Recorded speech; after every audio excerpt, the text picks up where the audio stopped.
I see. Gotcha. I see there are a couple people We're who still are off in excused. 1D, please. We have no inputs from the room. I can hear audio now, but we still can't see you all. No inputs. Do we need to start the video? Got it. Thank you, Nicole. Oh, There we go. There we go. Thanks, Nicole. robot camera just looked at us. That is kind of freaky. Okay, hold that spot. Stella, do you want to do the roll call or do you want me to? You are more than welcome. Outstanding. Alexis is here. Is Sandra Deep here? Yep, here. Oh, there you are. Yep, fantastic. Jeff Marbach is excused. I'm here. Melissa Thomas excused. Mo Daya is here. I don't see James Wright. James, are you on the phone by chance? Vacation part. Vacation. Important. Victor from Life Flights. Excellent. Oh, there you go. Matt. It's in Colorado. Oh, that's right. He's in the Grand Canyon. He's in the Grand Canyon. How nice. I know. Megan Sanders. That's me. There you are. Tracy Holiday. That's me. That's you. Fantastic. Megan from Peace Health is going to join us virtually. I'm here in Italy. Right. Wow. Jeremy from St. Charles. So, Mine. Outstanding. Jess Bailey. Standing. And then Natalie Booker. I'm beside you. Oh, there you are. I've done my job. Part of my job. Group expectations and norms, these are going to be very similar to next time or last We're time. gonna skip that one. Outstanding. The meeting agenda. We're gonna do the member introduction. Oh, I'm sorry. With, Josh Davis. Stella, he's on the subcommittee. That was our last. I know. Cardiac. Many presentations. I'll just face this way, wouldn't that be nice? I did it right.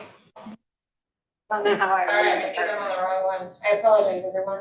All right, keep on going. Hold that thought. Well, our meeting agenda, hopefully you all have it. I think that the parts that I'm particularly looking for are both the legislative updates, namely how are we going to do this with no money, and the subcommittee updates. We're going to let Cardiac go first so that Megan can go back to enjoying pizza and wine. We're gonna go with public comment real quick though. Yes, please. That was going to be. Perfect, so we have, for some of you that are not new, and for those online, we have a new process for public comment.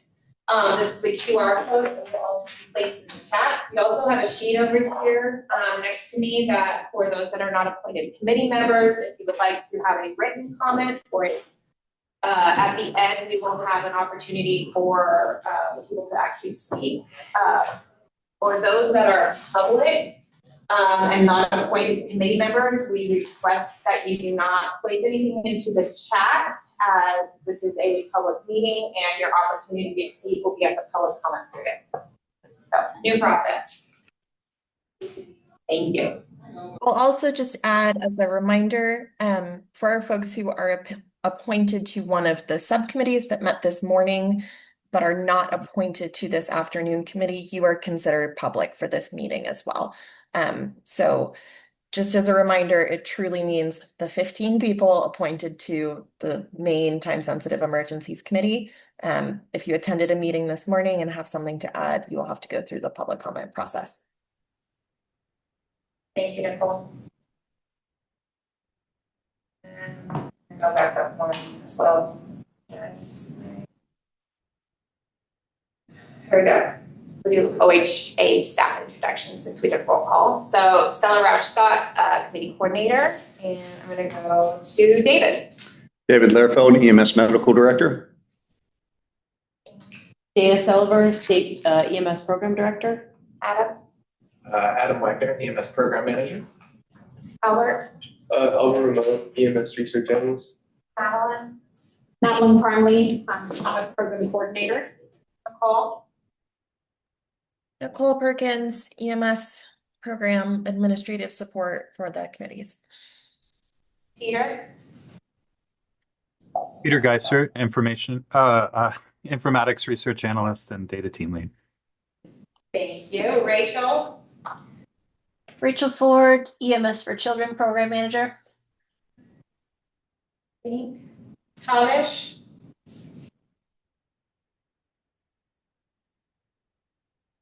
Yes, Kavish EMS program. Thank you. I think that might be it. Now we're up to track on our PowerPoint. So we appreciate it. Great. The next is a review of our committee meeting from last month or last quarter, which is the main committee meeting. I think it ended up in all of your emails at some point. Realistically, it was a, what are we doing here? What are the subcommittees? What is our charge in life? With the goal that we're going to try to define the patients for each of these groups, and then subsequently, what does it mean to be shorthand of level 1 or level 2 or level 3? Not that we have to use those wordings, just sticks in my mind because I'm a trauma surgeon. Questions on the committee summary? I'm sure you've all reviewed it in depth. And then would someone like to move to approve it? Move to approve, Jeremy. Okay. Alexis will second. Great. The motion is to approve. Any changes? Does anybody want to change it? Okay. Would all the committee members like, can I do All in favor? can I do an all, anybody opposed, say no? Yes, you may. Any committee You member- wanted to mix this up. Any committee member opposed to approving the minutes, please speak now or forever hold your peace. All right, I deem them approved. Fantastic. Shall we move on to EMS modernization and legislative updates? Let's do that. All right. Ready? Yep. There we go. And I have mine too. Hello, everybody. So many of you, or a couple of you may, this may be repeat, but I'm going to go through this. This is, I want to say, the third time I've done this in a variation recently. So I'm here today to talk about what we're going to do in light of the legislative session changes / non-changes, and we'll talk a little bit about that. There are a few. I'll start up top by saying that there are a few other bills that that we have in our quarterly report. We have a list that we share with you every end of session that says these are the bills that we looked at and analyzed and that didn't pass, but we have a list of passed, no pass. And then we have the list of the ones that passed, and those bills that passed require us to do some work, some implementation. An example is the organ transport license. So the vehicle, the organ transport vehicles will be licensed, and they'll be able to drive license sirens to Oregon, similar to the way they do in Washington. So that's a new licensing program. It's just an example of a bill that passed this session. If you have any questions on those bills, I'm not going to go into detail, but you can take a look at it and see what we're tracking. The reason we share with you the bills that didn't pass is because those bills come back again and again. Some we're happy to see again, some less so, but the legislature makes the policy and we implement the policy. So that's that's the general legislative update. Specifically, we're going to talk today about the current EMS programs, just kind of recap for you. We're kind of already doing this. Sometimes you kind of get wrapped around the axle around what is in and what's not in. And then we'll talk about 4081, which is EMS Modernization Part 1 that passed in 2024. And then finally, we're going to talk about what was in 3572 and look kind of to the future. So that's how we'll go through this, and we'll share with you what we're able to do, how are we going to do this without explicit resources. So we'll move to the next one. So quick overcap, we have EMS systems and EMS program. The systems work that we've kind of always done and will continue to do are developing systems and measuring the performance. Examples obviously are the trauma system, and then we measure how do we do on statewide and regional trauma performance measures, not just at the trauma hospital level. We look at EMS systems also and how we're doing, and we use those EMS databases, and we also look at general workforce support and count a lot of how many providers do we have? Do we have more? How are the education programs going? And things like that. And then the advisory boards and committees we've always had, even though if you'll remember, and you'll see when we talk about it, that our advisory board structure has changed since House Bill 4081 passed. So the program itself, the big core elements are the professional standards. That's sort of the regulatory stuff, the oversight, the EMS providers, ambulance agencies and vehicles, and the education systems, specifically in the EMS realm. And then EMS data systems, those are all the things, including the trauma registry, that put us together and that we have to be able to measure the system. We can't track it and can't measure it, then as they say, what gets measured gets done. So we can't do a lot if we don't know if things are working or not. Time-sensitive emergency systems, trauma system, I don't think I need to reiterate what a trauma system is for this group, but that's the thing that we're doing right now. EMS for Children's program has been around. It's HRSA, federally funded, and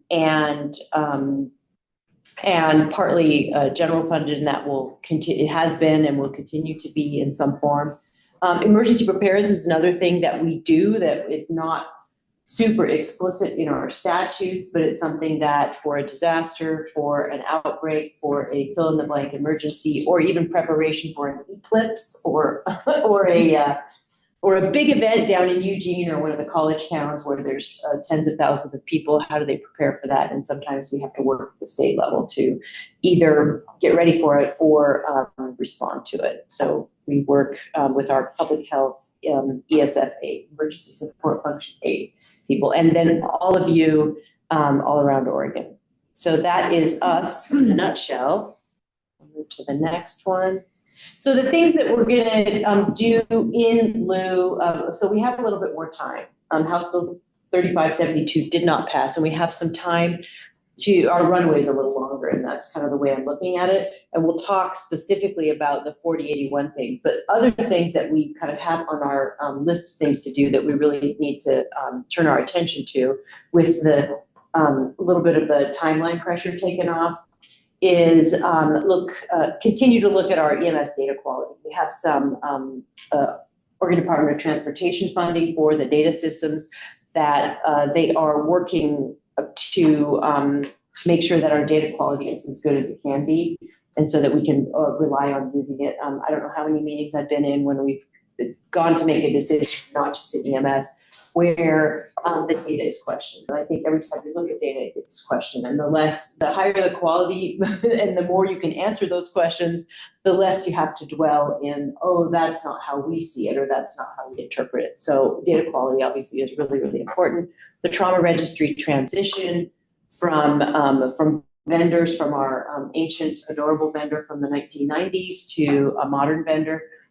Big change, but it's so much work as I raise my voice for emphasis. And then data integration, we like the data systems to talk to each other. So they're going to have a little bit more time to kind of get that solid before we have to move to the new systems. Education projects that we're working on and that we're able to dedicate more time to are the competency-based assessment, away from the skill sheets for EMS education. That is a big project. It's big change, and we are going to be working on that. EMS medical direction supervising physicians. So that is one of our standing charges that is not always explicitly funded. We have a full-time medical director. That doesn't mean that the full-time medical director can do that on their own. So helping the EMS agencies and their medical direction, which, by the way, on the bell curve spectrum, sometimes lean a little bit to the left in their engagement. We'd like to skew a little bit more to the right and have highly engaged supervising physicians. But in order to do that, we need some higher engagement, and there's not always an easy way to kind of keep them in. So that is a Dr. Lehrfeld project. The other thing that we're going to be looking at are some ambulance service plan. Ambulance counties are cut into or divided into ambulance service areas, all the way from one ambulance service area for the whole county to 12 ambulance service areas. And each one is serviced by a small rural fire protection district or something else. And so we need to get those rules updated. That is something that's been on my list for, I'm going to say solid 10 years. And so I'm going to take that time, and we're going to get those groups together. If it were easy, it would already be done. So we're going to take this time to go ahead and do that. So those are some of the projects that we're going to be working on in the interim. We'll go to the next slide, Stella. Okay, so here's a recap of 4081.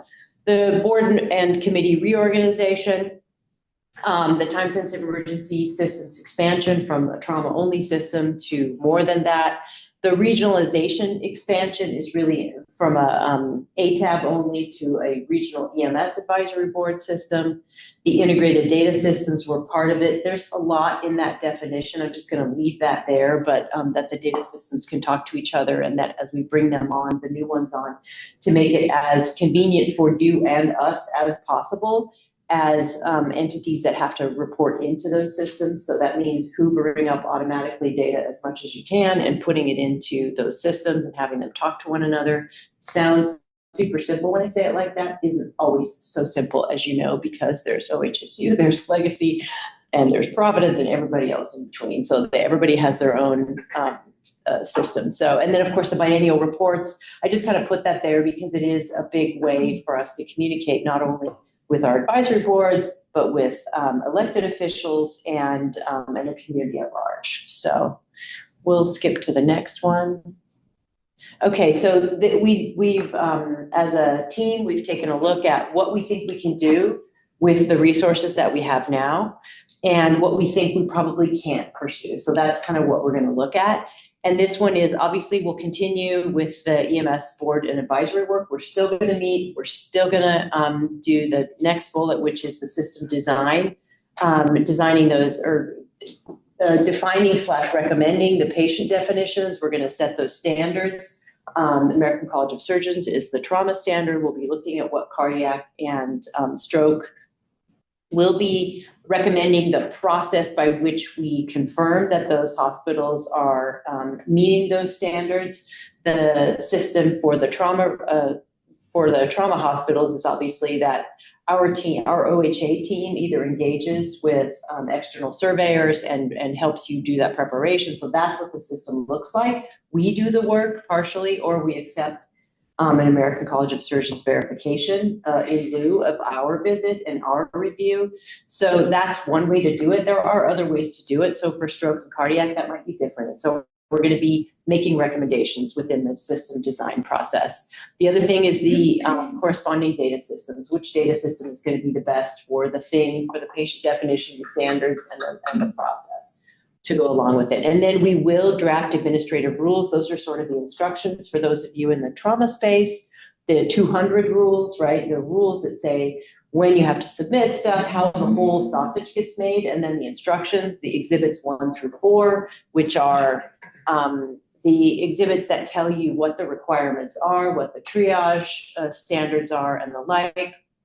So we will draft those. We'll talk in the next slide about how far we're going to be able to take that. EMS for children, we're going to look at EMS agency categorization and the guidelines around that. EMS regionalization, I talked a little bit about this in the previous slide, moving from an ATAP only, so trauma only regionalization for advisory boards to a regional EMS advisory board that includes cardiac and stroke. And anything else that comes along. And then the EMS workforce, we have done some initial study. We're looking at our licensees and have done some surveys and do some planning. We won't be able to do too much more than that. So we'll go to the next one. All right, so these are the things. Can I ask 2 questions about that last slide? Yeah, absolutely. As I think about that, I'm struck by the fact that the way that I might imagine categorization and the designation would be somewhat dependent upon what resources are available within the bear. Are we just imagining, as we design this, like definition, standards, categorization, designation, all this stuff, we just sort of imagine that we have a unlimited amount of money in the future, and then whenever somebody external puts a limit on that, we just dial back to what we want? Thank you so much. I did not plant that question. That's when we think about it, we often say, ideal world, right? Like this is what best case, best practice, or whatever would look like. Here are some other practical options, right? And we can say, option A, option B, option C. However, I think as we look at that and we say, what kind of consent makes the most sense for those that are subject to those process and what that looks like, and how will we get everyone a place where we have some reasonable assurance that they're meeting those requirements, right? And so we can, so it's going to be a conversation about what we think is going to work for people and where they are right now, and how to fill that gap between how many hospitals are in a place right now or for that matter EMS agencies, but how many are in a place where are they right now, and we can look at those demographics, and then where we want them to be and how do we fill that gap, right? And so we can have that conversation about how that gap can get filled. So I think it's going to be a discussion and maybe some options.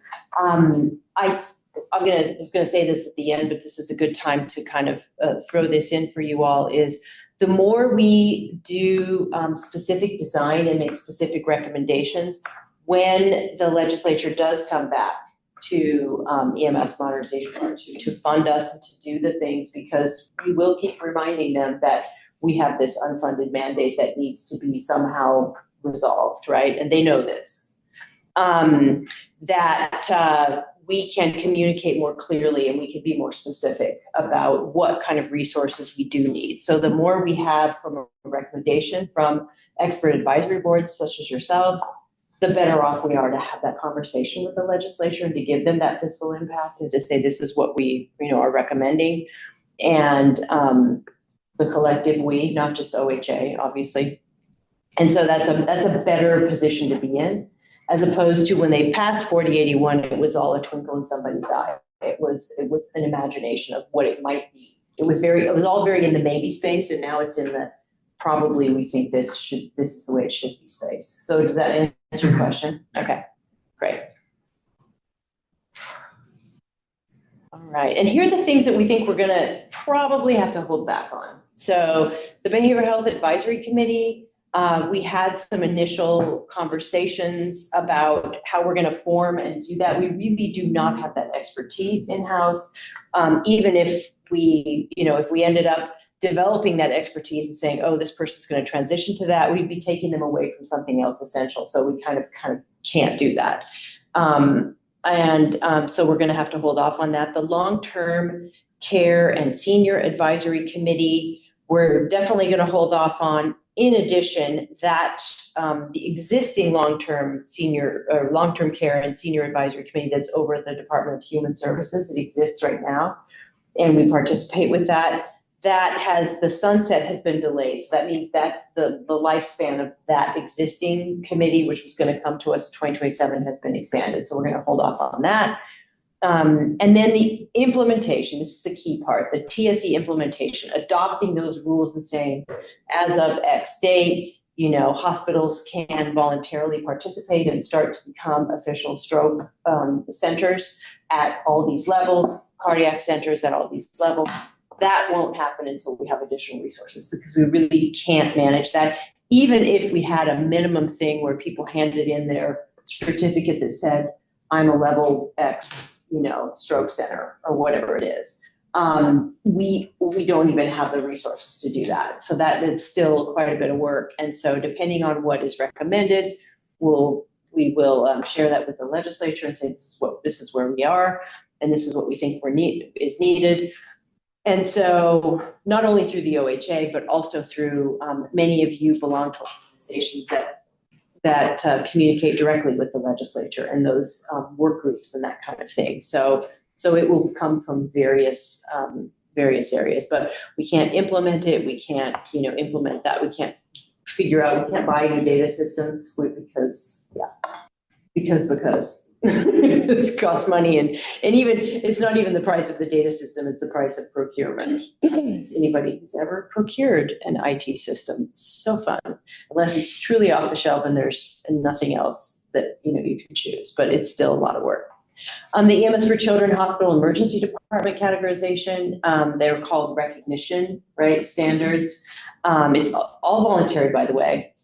So just reminding everybody, adopting those rules, that won't happen. They can have conversations about it, what it would look like. I mean, I think they already have around recognition, but actually doing it, that won't happen.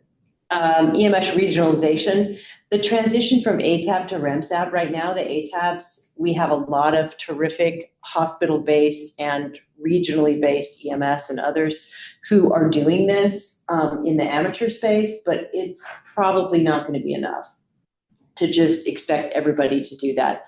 Stella balances a lot of things and tries to cover that, and with the way 4081 has different expectations of that position, we're not going to be able to fill that gap. So that is something that we're going to have to put on hold.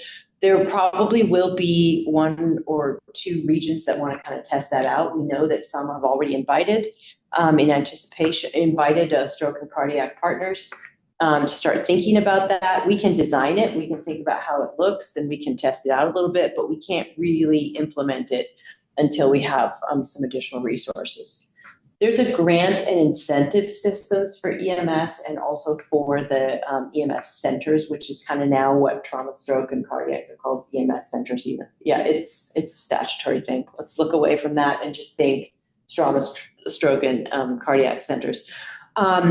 Those grant incentives, they could be anything. They could be resources from the Office of Rural Health, from the Department of Transportation, or anybody who has resources specific to, or for that matter, emergency preparedness, specific to these time-sensitive emergencies or other EMS things. We won't be able to do a lot of grant hunting and writing and all that kind of stuff without additional resources. So, and finally, the workforce. Somehow, yeah, it's not, okay. We've done the initial, we can't do in-depth study and planning without additional resources. We can't, do in-depth surveys and work with the education group. We can do some basic stuff, but understanding stuff costs money, and doing analysis beyond just frequency statistics, which we all love, but they don't really give us the answers that we need. So. If the governor called you up tomorrow and said, here's $900 million. 900 million? Yeah, I don't know what to say, but yeah, some amount of money where you can do whatever you want. How long would it take to go to hire and train the people necessary to do all of this? Well, hiring and training the people to do it and actually doing it, like to the initial rollout of a TSA system was envisioned as a 5-year, right? The first year was standard setting, the second year was plans, the third year was implementation, and then on year 3, hospitals would be able to apply for their certifications or turn in their certifications. But I mean, that's just the beginning. The trauma system took 30 years to refine and just, Okay. Right. And so the way our systems work, just getting those positions filled can sometimes take 6 months to 18 months, depending on, just the way our system works. So we can, in the interim, we typically take existing staff and kind of move them up in the roles. If we know we have some funding for it, we can kind of convert and do those types of things. But there is a limitation to how much more you can get out of your existing team. So, and, working with contractors and things like that, you can certainly do some of that for some of the study, right? You can hire external. So yeah, probably in the space of a year. And it also depends on how much we can get. I think the work you do here is really important, and the more focused and organized we are in making those recommendations, I think that puts us in a better position to communicate with anyone who wants to give us money to do the work. So, all right, we'll do the next one. I think I already talked about this a little bit. Yeah, this was just a reminder of what was in that EMS mod part 2 bill, House Bill 3572. There was a 10-year strategic plan for the whole EMS system. There was a lot of study support and innovation expectation around workforce, the EMS workforce specifically. Funding, there was funding for the House Bill 4081 in there, and it was, I won't go into the details of the bill. Alternative education options, kind of apprenticeship and pathways and other military to licensure pathways, things like that. EMS mobilization is basically ambulance strike team, similar to fire conflagration. When you have a fire conflagration, you just kind of put out the call, and if agencies, fire agencies have resources, they send them, from Bend to Curry County or wherever else. So similar to that, that was the proposal that was in there. And then there were some technical fixes in some of the end sections, and then the biennial reports, which that was just an update of that. So that was kind of what was in there. The thing that we're missing the most, obviously, is the funding for the work. So, all right, go to the next one. And so next steps, we're going to continue to work with you. As I said, kind of a couple of times throughout this presentation, we really, the more we, together with you, make those concrete recommendations, I think the better off we're going to be when we communicate with the legislature, or for that matter, Oregon Health Authority leadership and the governor, right, about what is needed in the EMS system. So we work with, beyond the boards and committees, we work with associations, partners, the Ambulance Association, the Fire Chiefs Association, the Hospital Association, et cetera, Long-Term Care Association. We work with legislative champions, any elected officials, be they state, regional, and sometimes the nationally elected officials, our senators and congressional representatives are really interested in EMS. And so on any system improvements, because there's always legislation happening at all the levels. There's changes at the county level, changes at the state level, and changes at the national level around the EMS stuff. So we track all of that and work with any of those partners, and we will continue to do that to the extent that we can get any support for the things that are in 4081. We will do that, and continue to share that information, answer all their questions so that they know, what is being proposed. And plan and do as much as we can. So that's kind of where we are. And in the meanwhile, like I said, get some of those things that are on our long-term lists, like the ambulance service plan rules. It's a big lift because it's a big recommendation. So, okay. Any other questions?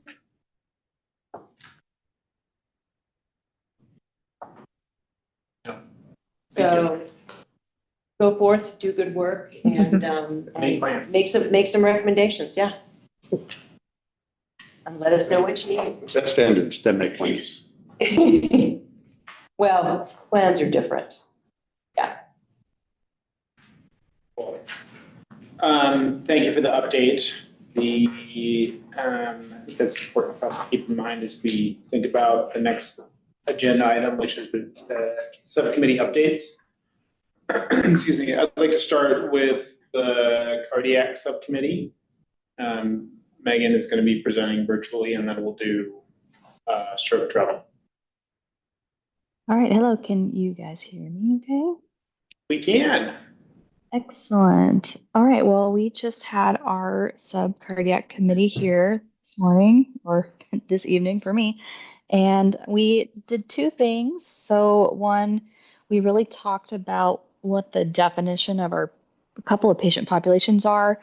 And we were able to accomplish consensus for the sudden cardiac arrest patient, which is essentially going to be mirroring what the standard is for CARES and the Utstein definition. It will be based on defibrillation by a public access defibrillator or CPR and or defibrillation by dispatched first responders. We still have to discuss STEMI in depth. We did not have a cardiologist present this time around. The other thing that we discussed that we would like to bring to the main committee would be the roles. We have several vacant seats, and one of the roles that we feel will be difficult to recruit for is the cardiothoracic surgeon. We would like to expand that role just to broaden it, to allow other type of practitioners. So a cardiothoracic practitioner.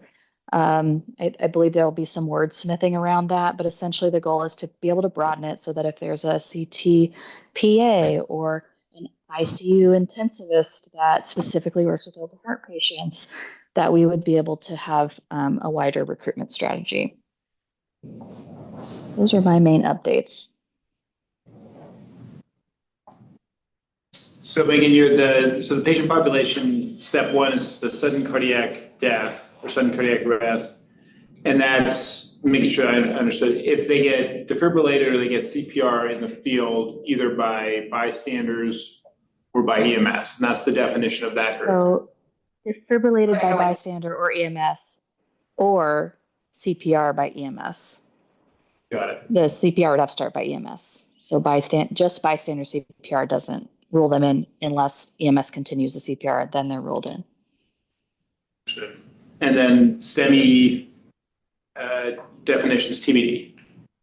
Yeah, we went over it, but we have a few other sources that we need to look at, and we need to have the cardiologists weigh in as well. What are the rules? This may be a valid question. What are the rules around us changing the composition of subcommittees?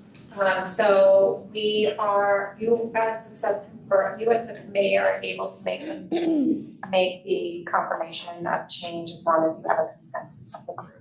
Or not consensus, about you guys are allowed to make a change in that subcommittee structure. Okay. So that is what they're asking, but they have to bring it to you all to make that change because they fall under your bylaws. Understood. Yeah. Discussion, thoughts from the committee that the changes that Megan are proposed? And one clarification here is we did not want to eliminate the role. We just wanted to try to broaden it, and still with the hopes that we could get a CT surgeon, but at least it opens it up so we can have that spot filled. And it will evolve over time likely as our needs change. I recognize that I opened this up for discussion, then I have a question if I can ask first. What is the intent? What does a CT surgeon bring to the group that is not currently represented by your expertise? Just what's that?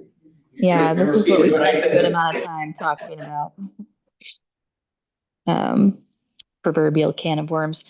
There are certain times sensitive emergencies where a CT surgery would be involved in that moment, that they would be required. And there was concern from one of the hospital representatives that if we didn't include them and then we put into law something that they need to do, that we need to have their voice or someone within that department's voice at the table to help speak to it. Discussion of thought. Go ahead.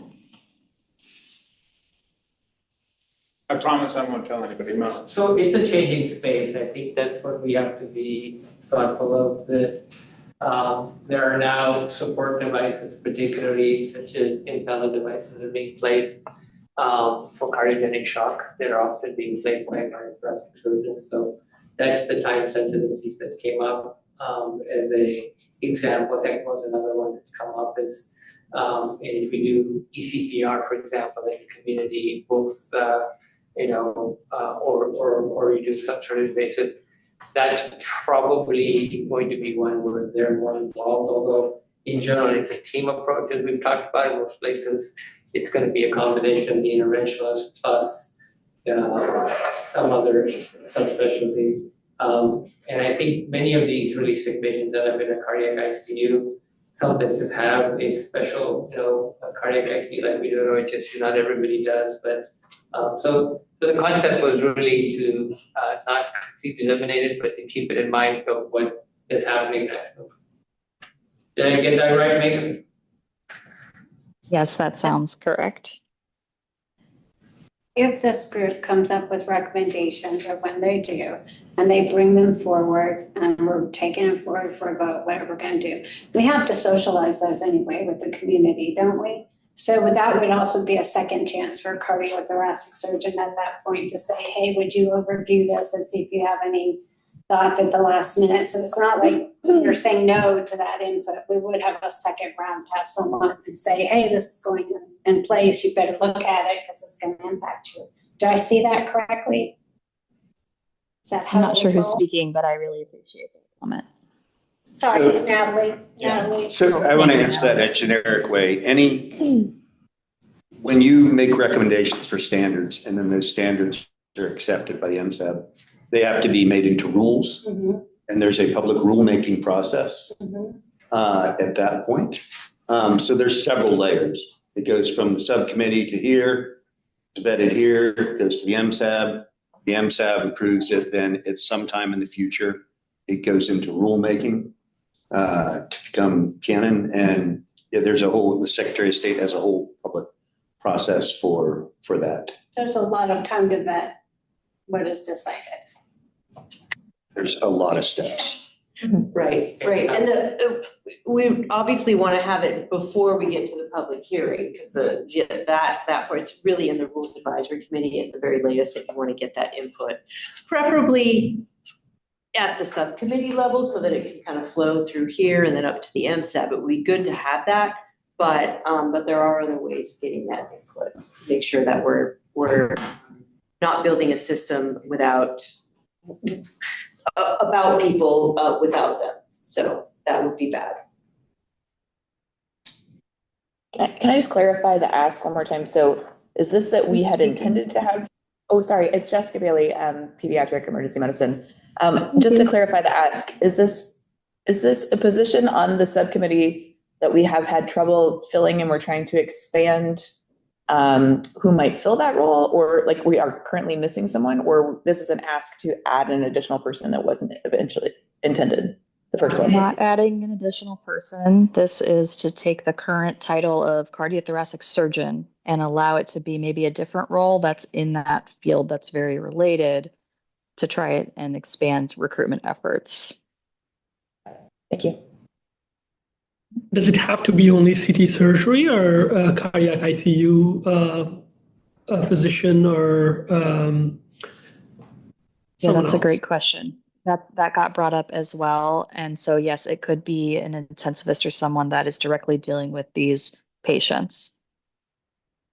And how have the efforts to acquire these people been sought so far? I'm not sure how. I'm emailing everyone. It has been a collaboration of many staff members as well as reaching out to our public, the public as well, different committees, different advisory boards. We've used different groups. But the effort is continuous always. And so it's not as if we sent one email, we've sent multiple. Over and over. We've engaged the American College of Cardiology, the St. Vincent's Cardiac Program, asked a lot of people, all the major healthcare systems, kind of haven't gotten a bite yet. I will say though, that particular position in cardiothoracic surgery is among the ones that we have the least connection to from our office to date. Like the EMS program has had connections in cardiac arrest through Stella's work with CARES. We've had connections in stroke through the previous stroke care committee. We knew in placing this position on the cardiac subcommittee that it may be harder to fill because we don't have existing relationships in the cardiothoracic surgery space. So it doesn't come as a total surprise to us as staff that this position has been harder to find someone for.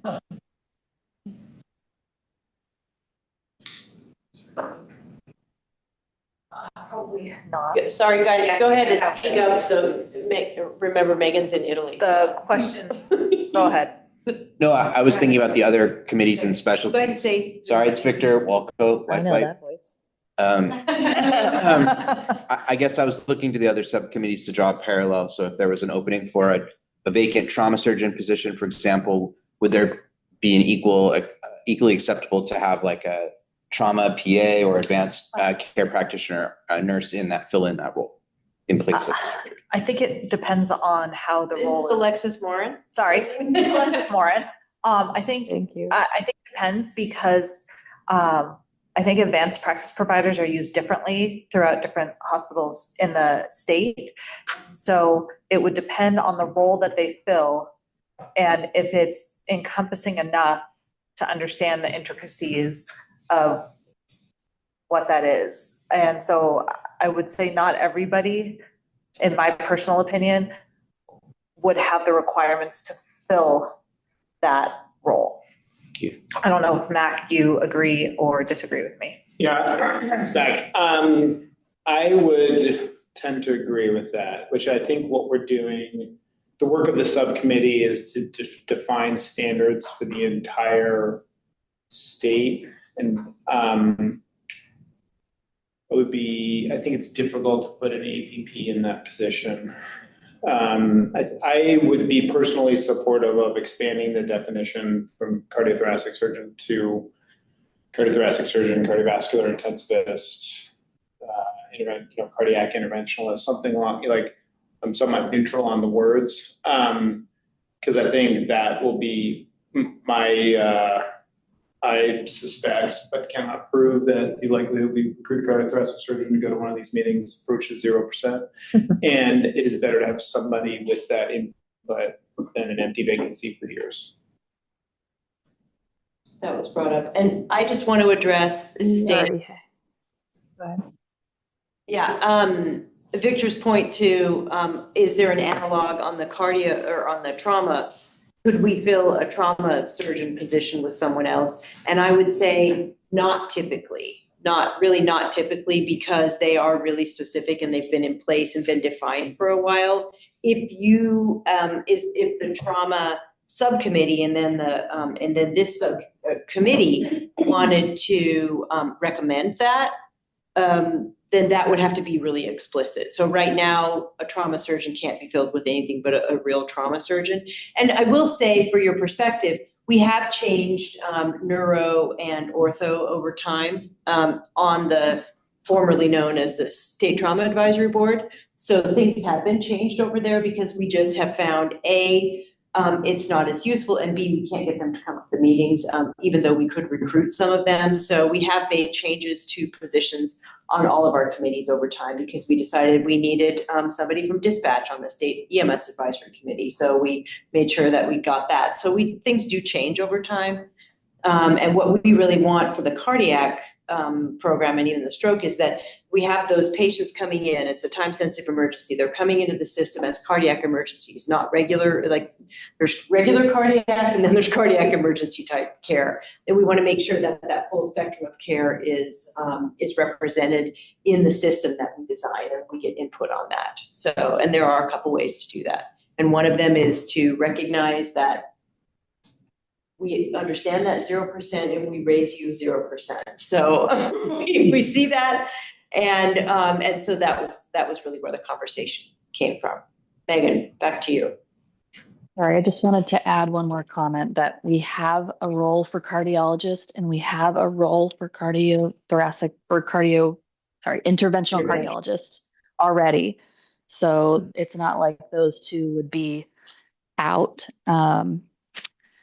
It would just be someone adjacent to CT surgery. I can't motion for vote. Was there there other considerations, things we should talk about? Or would somebody like to make a motion to support this? Or should we table it for to know the words? The proposed language to vote on, or just voting on the general principle? The general position is what is requested.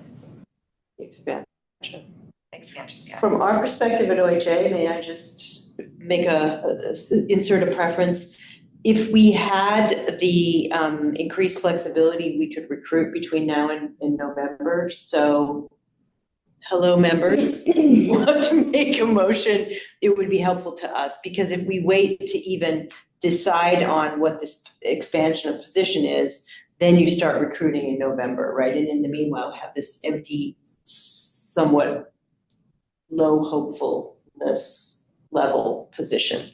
So that's our preferences to, if yes, then perhaps now. So this is now, if we make a motion to approve, we're saying we approve your ability to go out and recruit for a modified role. Correct. Correct. Okay, just want to make sure that's correct. Okay. I make a motion that we approve. Somebody would like to second that? Am I allowed to? Yes, Yeah. you are part of it. Megan likes to second that. I'm eating gelato. Thank you, everybody. All right, are we voting by hands? Yes. Okay, and then how many committees, Megan, is it just you online as committee members or somebody else? There are 19 people online. Jeremy is on I'm not there. sure. Jeremy, all right. Jeremy, Megan. Sorry. All right, Stella, can you help me keep track of the virtual votes? Let's just do an I or an A. Okay. Alexis. Oh, yeah, yes. Yes. Jet. Marbach is out. Mac. Yes. And Melissa, Tom is excused, and Lodaya is no longer here, except I do know he was for this. We have proof. James Wright is absent. Victor. Yes. Matt Edinger is out. Megan Sanders. Yes. Tracy Holiday. Megan. Yes. Nay. Aye. Jeez. I'm tired. That's okay. Jeremy. That's an affirmative. Jessica. Yes. And Natalie. Yes. Outstanding. Good work, everybody. Motion approved. Yay. Sorry, go ahead. I just You said just said yay. yay. Sorry. On the school over. Should we do, where are we on time? Stroke now? Stroke subcommittee? The stroke subcommittee, this is Tracy, by the way, the stroke subcommittee discussed the use of pre-hospital stroke scales as an initial form of field triage criteria to serve as the patient definition.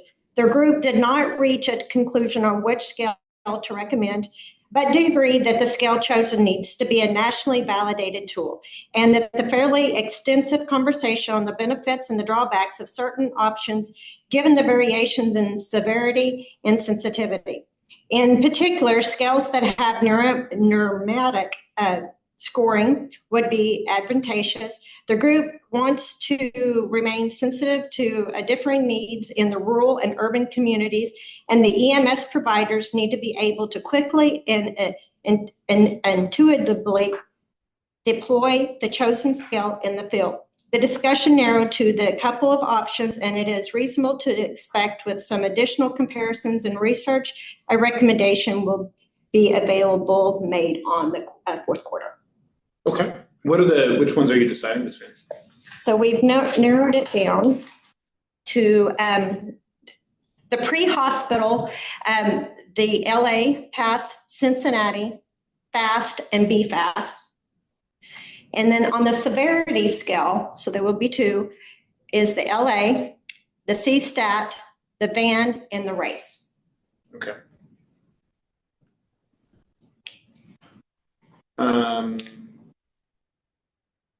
Is there anything we can do to help that discussion, information we can provide, people we can loop in? Go ahead. Yeah, the challenge has been like there are like 20 or more scales.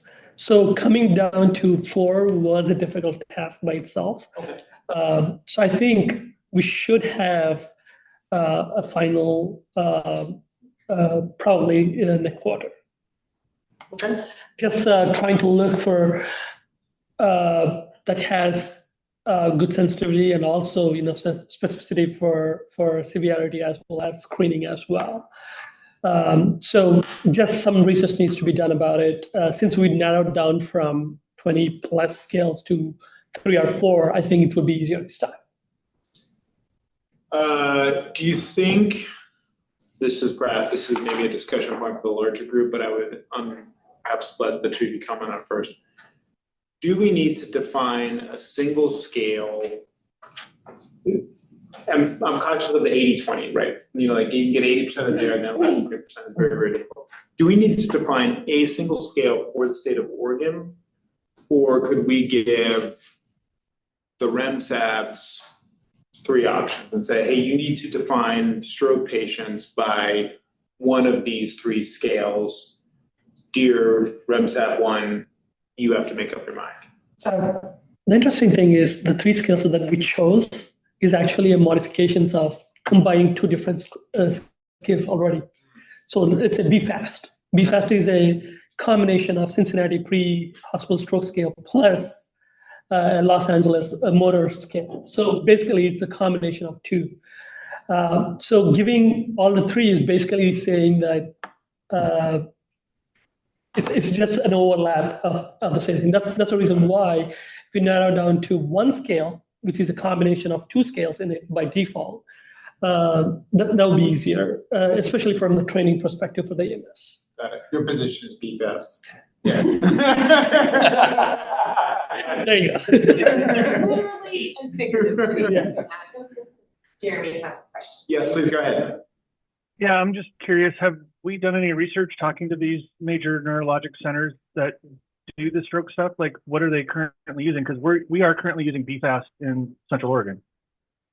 Yeah, we use CSTAT in Eugene, and Pendleton, more on the east, use BFAST. So there's a variation. So like I said, I think we have the data that we collected here. It's a raw data, and there were 20 scales that everyone was using. Mac, it's Victor. To your question about, could we recommend multiple scales? Would that make the data collection very difficult? Reporting 2 different values to the state. I'm not sure about analyzing that data. It'd be like having 2 or 3 different trauma system exhibit 2s and trying to aggregate that data. I think that would be. Yeah, different stroke patients in Portland.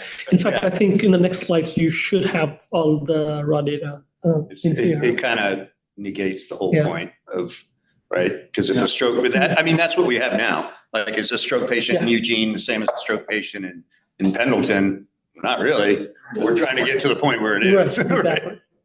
So a variation of that is that, and I'm going to just use our beloved trauma system as a example. The standards are a floor.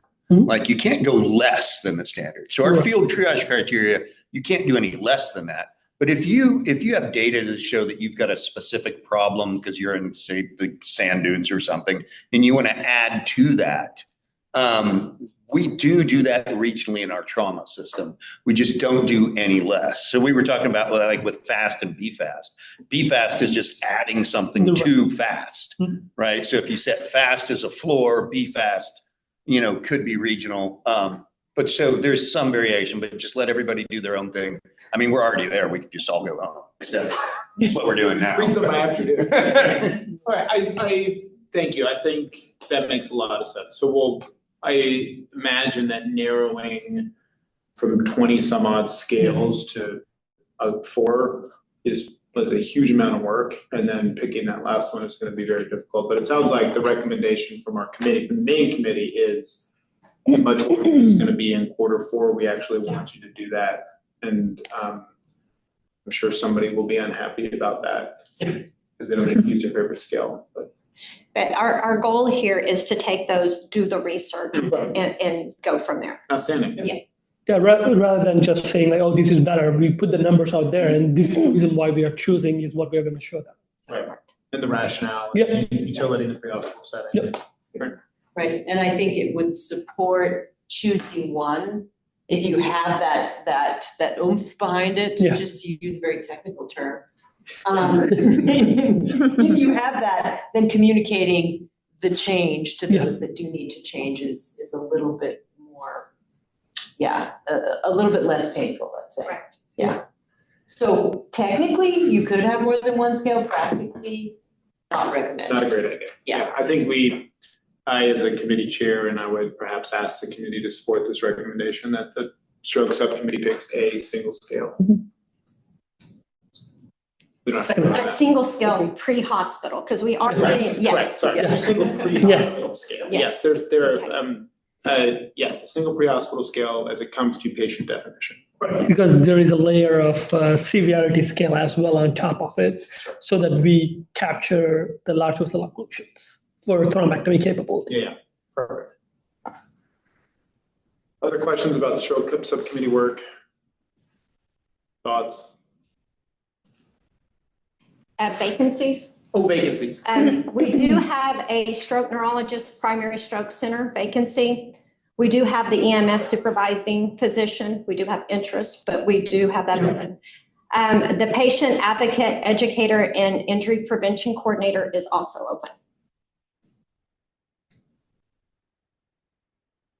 Would changing definitions like cardiac did help you in that? I think I should be able to get someone interested in the primary stroke from the primary stroke center interested in the position, and we already have EMS supervising physician. So I think I don't think so. We need to change any definitions.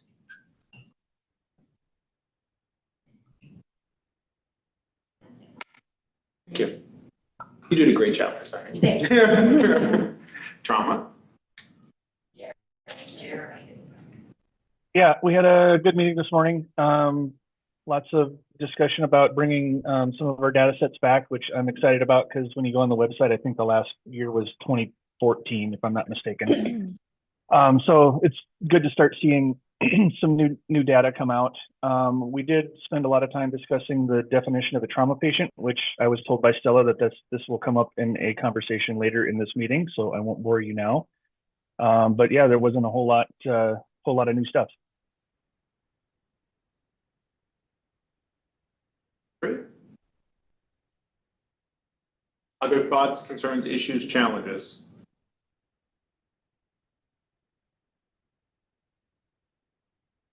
Okay, next on the agenda is a 10-minute break.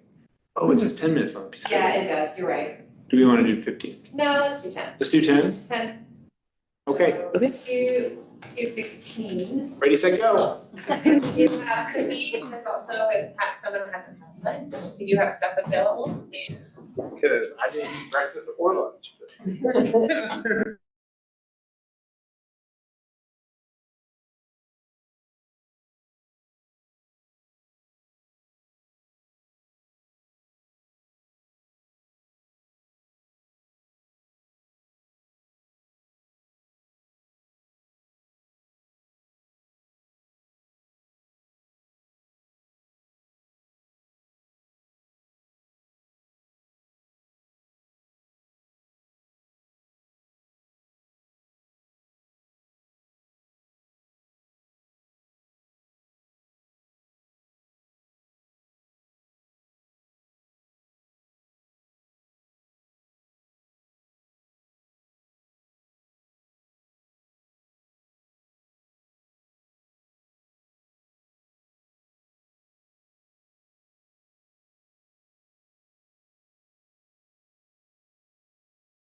We are 7 minutes ahead of schedule.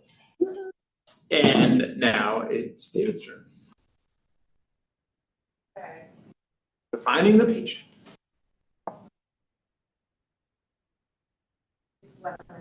Do you I had to hit escape to get out of there. The jellyfish. does anybody know Beethoven's favorite fruit? Fruit? This is gonna be good. Banana. Banana. That's now No. recorded meeting. Our icebreaker. Well, I had an icebreaker prepared, but I wasn't allowed. It's Gen Alpha. You think you know English, Gen Alpha edition? So the prizes for, Yeah, yeah, it's gonna have the Riz. It's the Riz, the Riz. the Sigma, the Skibbity.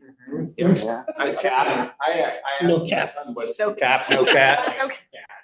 he actually said bro. And Drizzle, you got the What drizzle. does it mean? I don't know.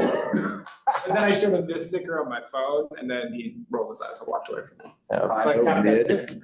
that's a win. That's a dad win right there.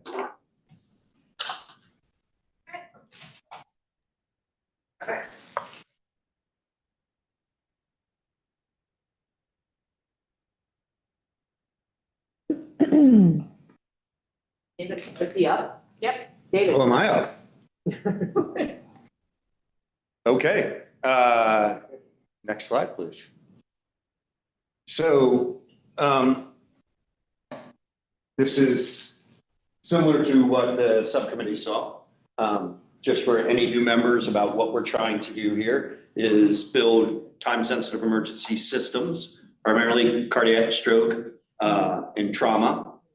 This is just a model of those systems. So the components of a time-sensitive emergency system are universal point of entry protocols. That's you see over at the left. So stroke patient in Pendleton, the same as stroke patient in Portland, et cetera. Also public service announcements to get people to activate the 911 system for time-sensitive emergencies. We've got good data for stroke in the state of Oregon for stroke and trauma, showing that if you activate time-sensitive emergency systems through 911, instead of taking yourself to the hospital, virtually every measurable metric is improved. Then the primary receiving center, that's treatment protocols, that's transfer protocols, that's standards, time to CT, what you got in your blood bank, et cetera. Transfer protocols to your tertiary care centers, and again, treatment protocols and transfer protocols for your secondary transport. And then data systems that capture everything from the first 911 call to rehab for systems-wide QA, so you can see where the pressure points are in the system. So that's what we're trying to build. And as we mentioned earlier, we want everybody to do it the same way, or pretty much the same way. Next slide.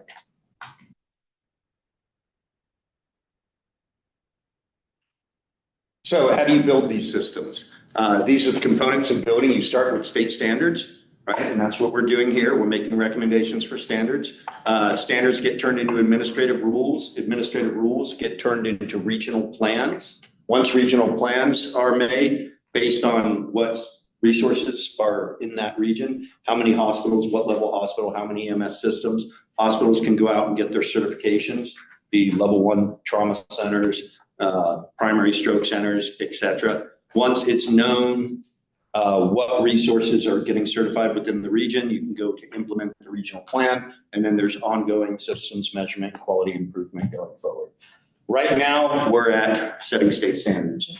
And as Dr. Sellover said, we're really only funded to do that work right now. Going from the standards to rules to regional plans, it's going to require further resources. Next slide.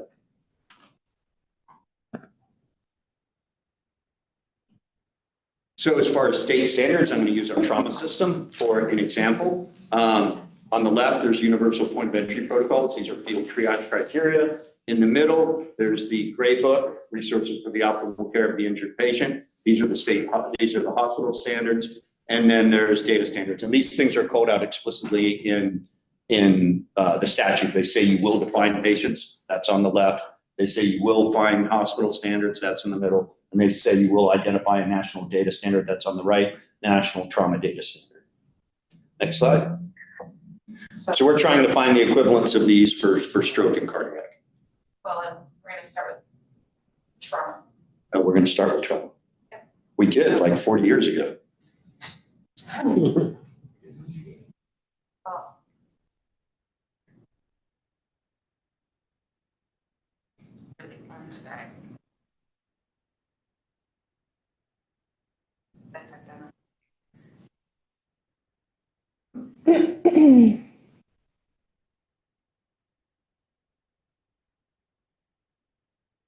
So Jeremy has with you. It's my turn? Yep. All right, so we talked about this definition quite a bit this morning and identified that it wasn't actually capturing our no team activations or our retrospective traumas. So our proposal to the change of this definition would exist, and just extending on to this definition, we want to add, oh, I just lost it. And patients who have been identified and will be entered into the trauma registry. This covers the findings-based traumas and so forth. So what is the patient definition? Can you just read the whole thing? Read the whole thing? Yeah, read the whole definition. OAR 333-2.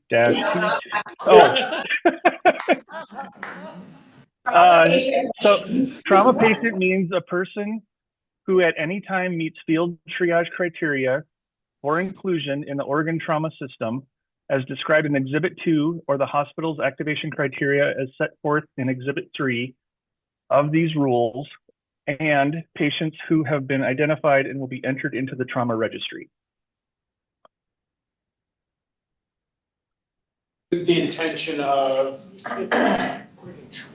trauma, like the equivalent of trauma consults, people who are trauma patients,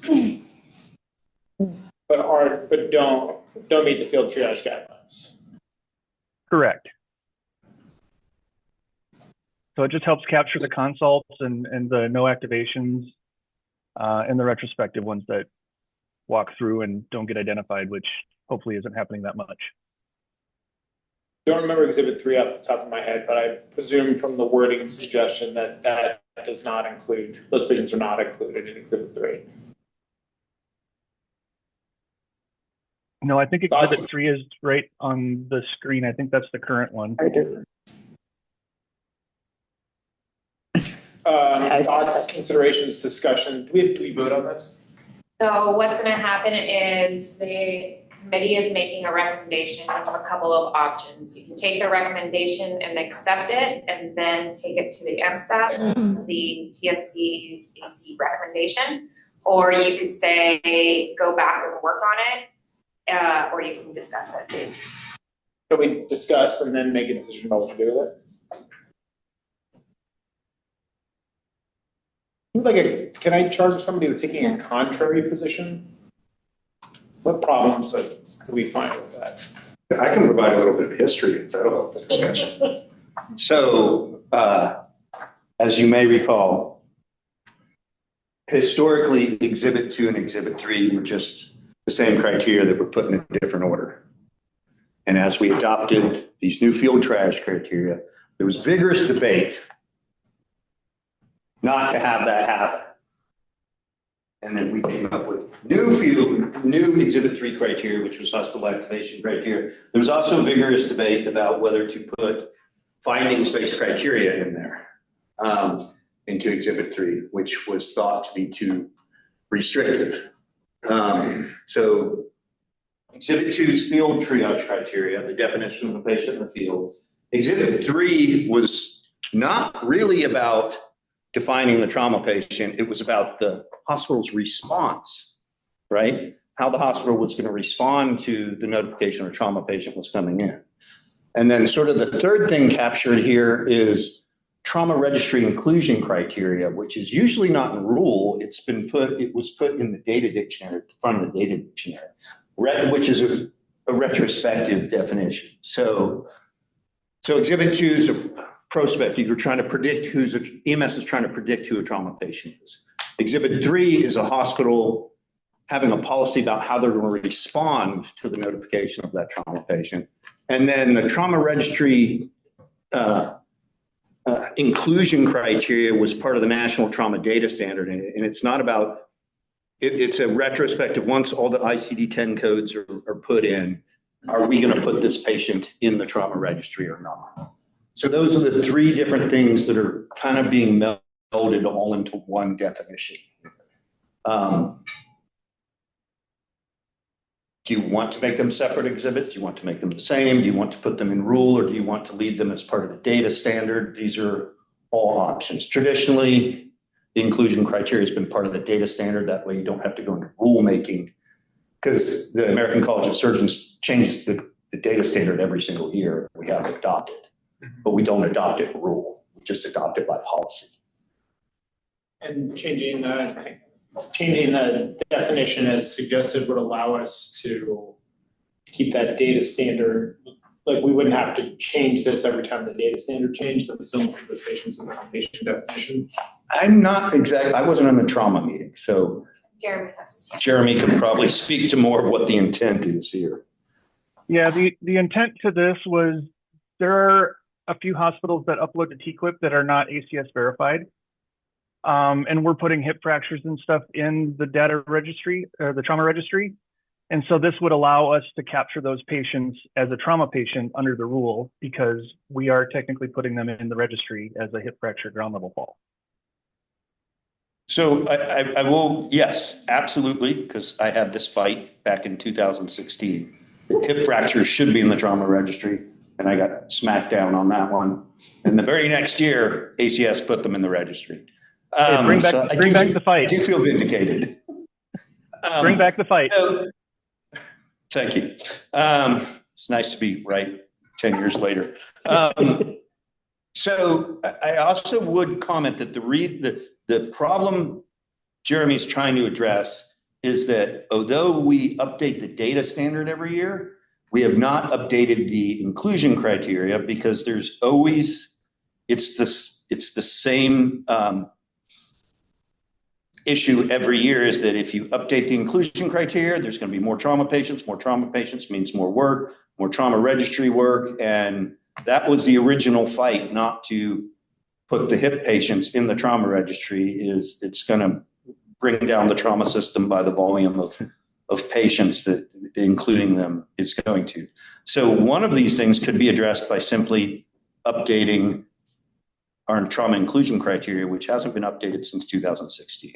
And also updating our trauma exclusion criteria, because the exclusion criteria takes all the hips out. So it would give those hospitals. Same thing. Updating our trauma registry inclusion/exclusion criteria. So the argument in 2016 was to specifically exclude hip fractures. And part of the discussion that we had this morning at the trauma subcommittee was the benchmarking throughout the state. And I think we can mitigate that a little bit with knowing who is including hips and who is not, and comparing those hospitals to each other. So there's like 3 level 2 hospitals that I know of. I don't know if Corvallis is including hip fractures in their data set, but it would at least allow those hospitals to benchmark themselves on a state level together. So I would go ahead. So to the question, why we wouldn't change this. And this is just from a rules technical perspective. If you look in the 200s, because this is a proposal to change the definition in rule.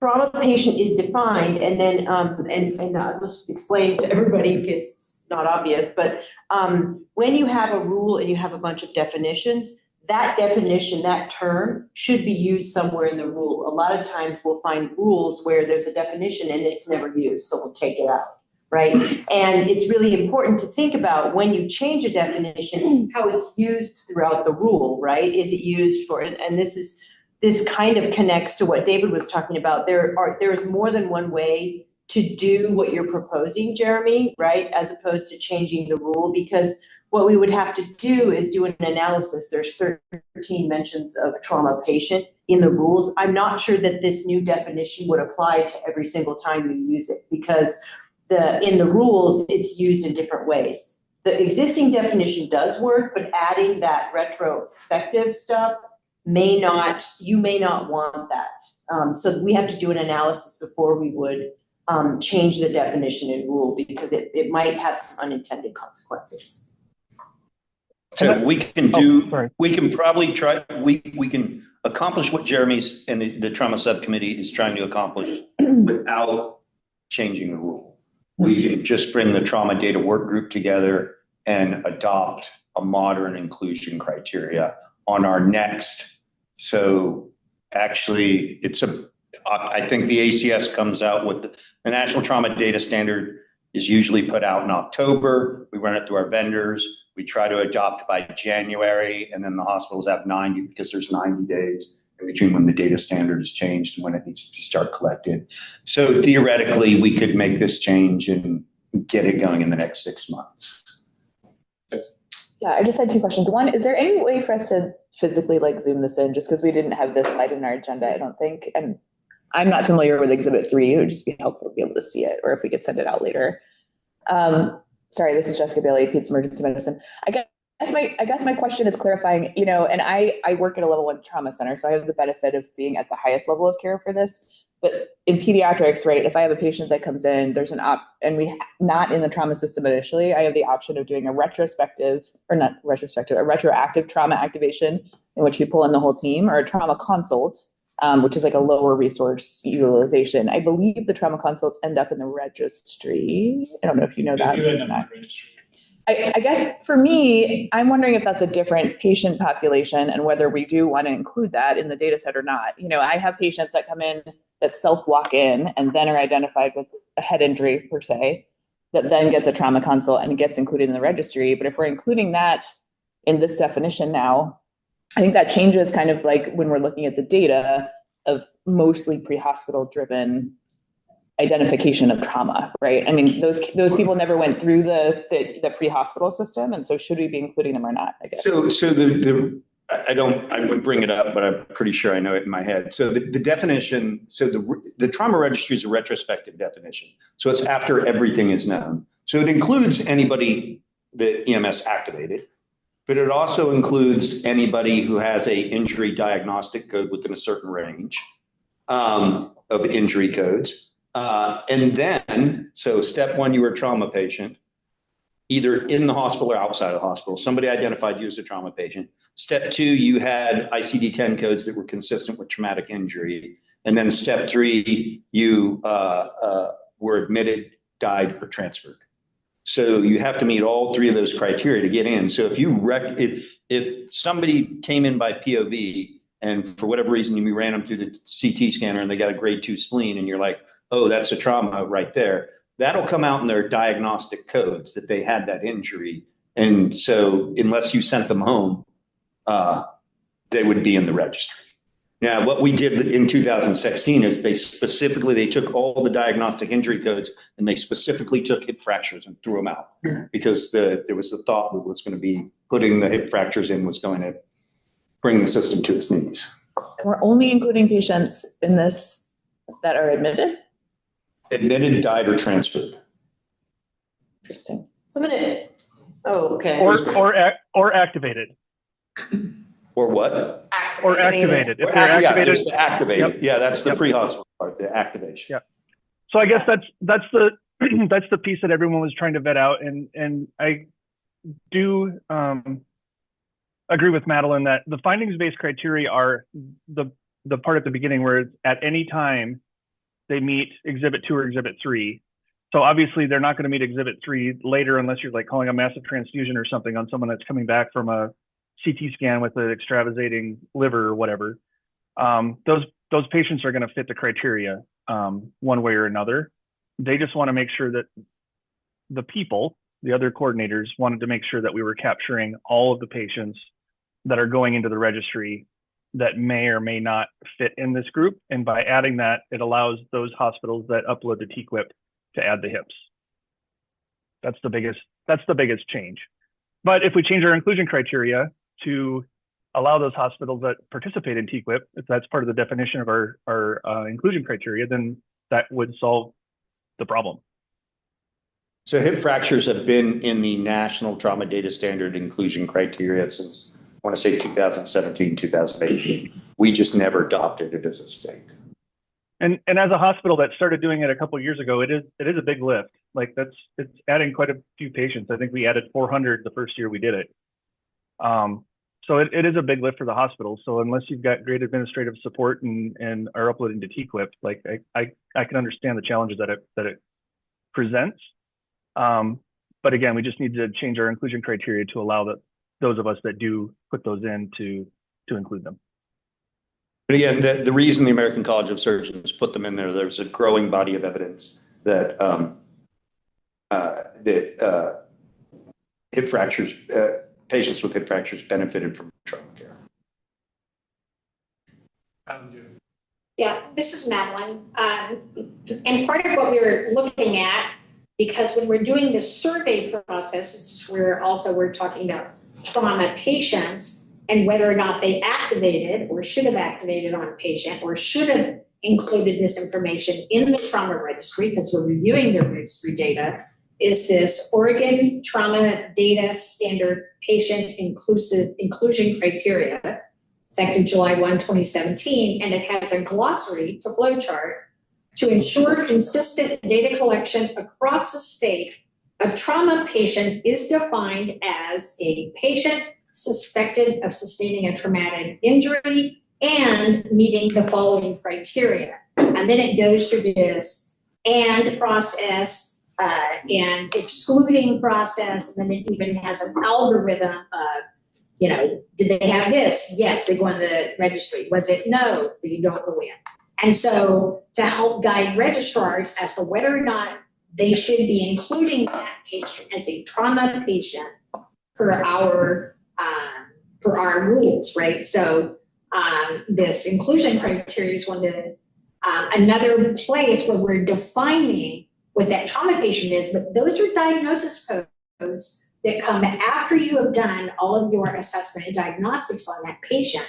You don't have those pre-hospital or on arrival in the ED. So I think that was the intent of the committee, was making sure that, although we've been functioning with this definition, to make sure that it was stated that it also includes all of these other findings-based criteria that occur later, that those are patients that go into our registry and are defined as a trauma patient. And to make sure I understand that. So the proposition then is we change this definition. It's basically either a trauma patient is either somebody who EMS activates, Exhibit 2, gets activated when they show up at the hospital, Exhibit 3, or is deemed to be a trauma patient by that thing you just read. By proxy. That's functionally what we're. Okay. Yeah. So I just wanted to bring up an example, and I think when it comes to rule changing, this is very looking through the hole in the fence. It doesn't look at what a trauma patient is. And a trauma patient in our trauma rules is mostly, and I just kind of did, is about the coming in through EMS or being at the beginning of the hospital. And for example, it has triage criteria, means parameters established to identify trauma patients for treatment, right? So this is when you know they're trauma patients, you've identified them and they're receiving treatment. These people may or may not, the patients in this other definition category, they may or may not receive this treatment. So it's not really going to work to change this definition. I think what you're going to have to do is add something else, or and then you're going to have to add some other information around those patients that get picked up through this identification, so this other criteria system is separate to understand what you missed and that kind of thing. You can do that either through some separate rulemaking and not put it in this, because this definition is too specific about treatment and ensuring, and you don't have ensuring treatment if you're identifying someone retroactively after diagnosis codes and all that. And so it really wouldn't fit. Or you do say, we're gonna use the trauma data system to manage this issue that you've identified, of making sure that you're tracking trauma patients, that you're able to put those patients in if they're using TQIP, to enable, just looking for another pathway is what I'm saying. I think that, yeah. Plus, this would have to go through a rule advisory committee.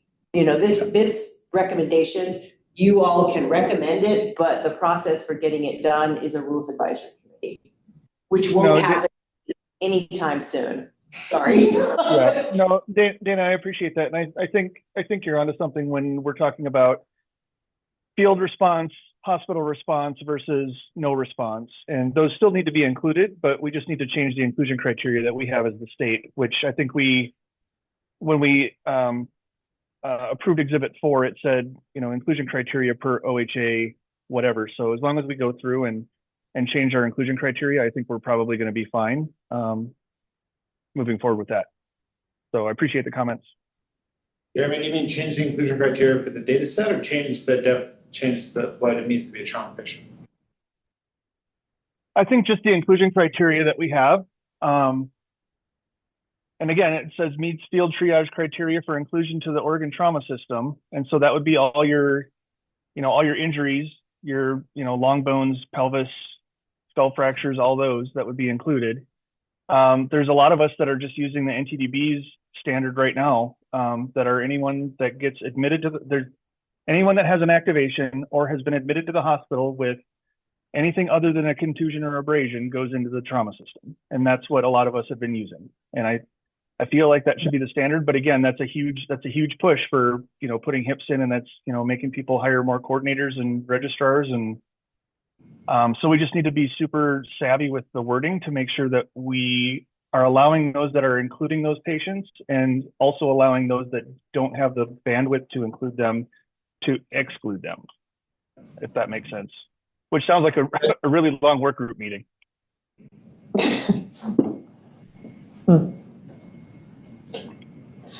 Is the consensus we need a little bit more development of the implementation, like how we're going to implement this? I think conceptually supportive, and try not to get ourselves into a rules advisory committee if we. At some point, we'll do the trauma rules again, just to kind of align the statute changes. So it'll come up routinely. But it won't be anytime soon because we just finished them. It feels like yesterday, but it was probably last year. It was very much Effective October 1st. What? The new Exhibit 4, the new standards? Goes into effect October 1st. October 1st. Okay, good. So yeah, so maybe we work in the interim spaces until the proposal is ready to make some changes to the official rules. Does this need an approval, or is this just a statement of what they're thinking about doing? Do we have to take any action related to this? Right. We can recommend they take it back to the subcommittee to work it out more, or you can make a recommendation, consensus of the group to take it up to the MSAT to present what their recommendation was. And I like what you were saying is that in concept, it sounds very simple, right? Mm-hmm. We like the concept. It's how they're gonna walk the walk through that and tick and tile the pieces that work still needs to be done. It seems like you would do that at the committee level before you took it to MSAP for a bigger conversation. This is Natalie. That's just my opinion. Jeremy, does that sound okay to you? Yeah, I would actually like to ask if we could put a work group together from the subcommittee in the interim of a diverse group of trauma coordinators throughout the state to have discussion on inclusion criteria, and kind of come back at the next meeting with a new proposal for the inclusion criteria versus a new definition. I would be highly supportive of that and have zero additional dollars. And the good news is we already have that committee. It is the Trauma Data Systems Work Group, and it is made up with a trauma registrars from across the state, and they will be meeting when next. Or is that a Peter question? It's a pizza question. So we have we just- special advisory groups for both our EMS data set and our trauma data set. Our trauma data set, it's made up of whatever trauma registrars wish to dedicate their time to that. And these are exactly the kind of questions. So when the ACS puts out their yearly update, we take up the update and we show the update, and they all vote on whether we should or shouldn't adopt certain data points. And they're our main advisory council on what our trauma registry should look like. It is not in statute or rule. Anybody can come play. And so Jeremy, please, we will make sure that you're invited to the next one. And, this is an easy fix because the national standard specifically says all these ICD-10 codes, and then the Oregon standard says, yeah, all that, but exclude everything that has to do with hip fractures. So I agree. And we just had a work group meeting a couple of weeks ago. So it may have to be, I don't know if Peter wants to put together a special session for next month or later this month. But I'm happy to. September 5th is the next one? September 5th? Okay, perfect. Do it then. Friday? Yeah. We'll make it happen. Recommendation is to take this back, interim, working with the data work group specifically, and then have the subcommittee look at the trauma patient definition and bring it back again. I think that seems very reasonable. Okay. So the subcommittee, the trauma data work group will meet, and then we can just present their work at the Q4 meeting. We'll take it to the subcommittee, Q4 subcommittee, and then they will bring that to this group for their recommendation, and then you guys would bring that recommendation to the advisory board on that Friday. So Stella, recapping, they don't need to vote now. We have a consensus discussion and you captured it. Okay, good. So to answer Natalie's, do we need to vote? Yes, we do not need to vote at this time. You guys have made a decision that they need to take it back. Great. Great. Additional trauma stuff or stroke stuff? No, we're gonna go on to cardiac. Cardiac. Yes. Good. Thank you so much. Megan, are you on? No. I hope not. I hope she's out. I'm still here. Are you serious? Go enjoy Rome. No one is appreciative that you stayed on. They're all very mad at you. Vicariously, we watch it. I think we've got a Well, it's almost solid midnight. definition. It's not like I'm gonna go to the Vatican right now. I don't know why it's not moving forward on yours.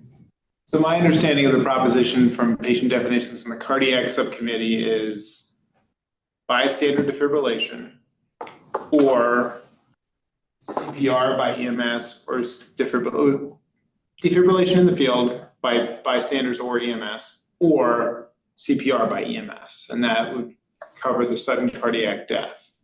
And then there's discussion on what it means to be a STEMI patient. Right, we have not solidified that yet. Yeah.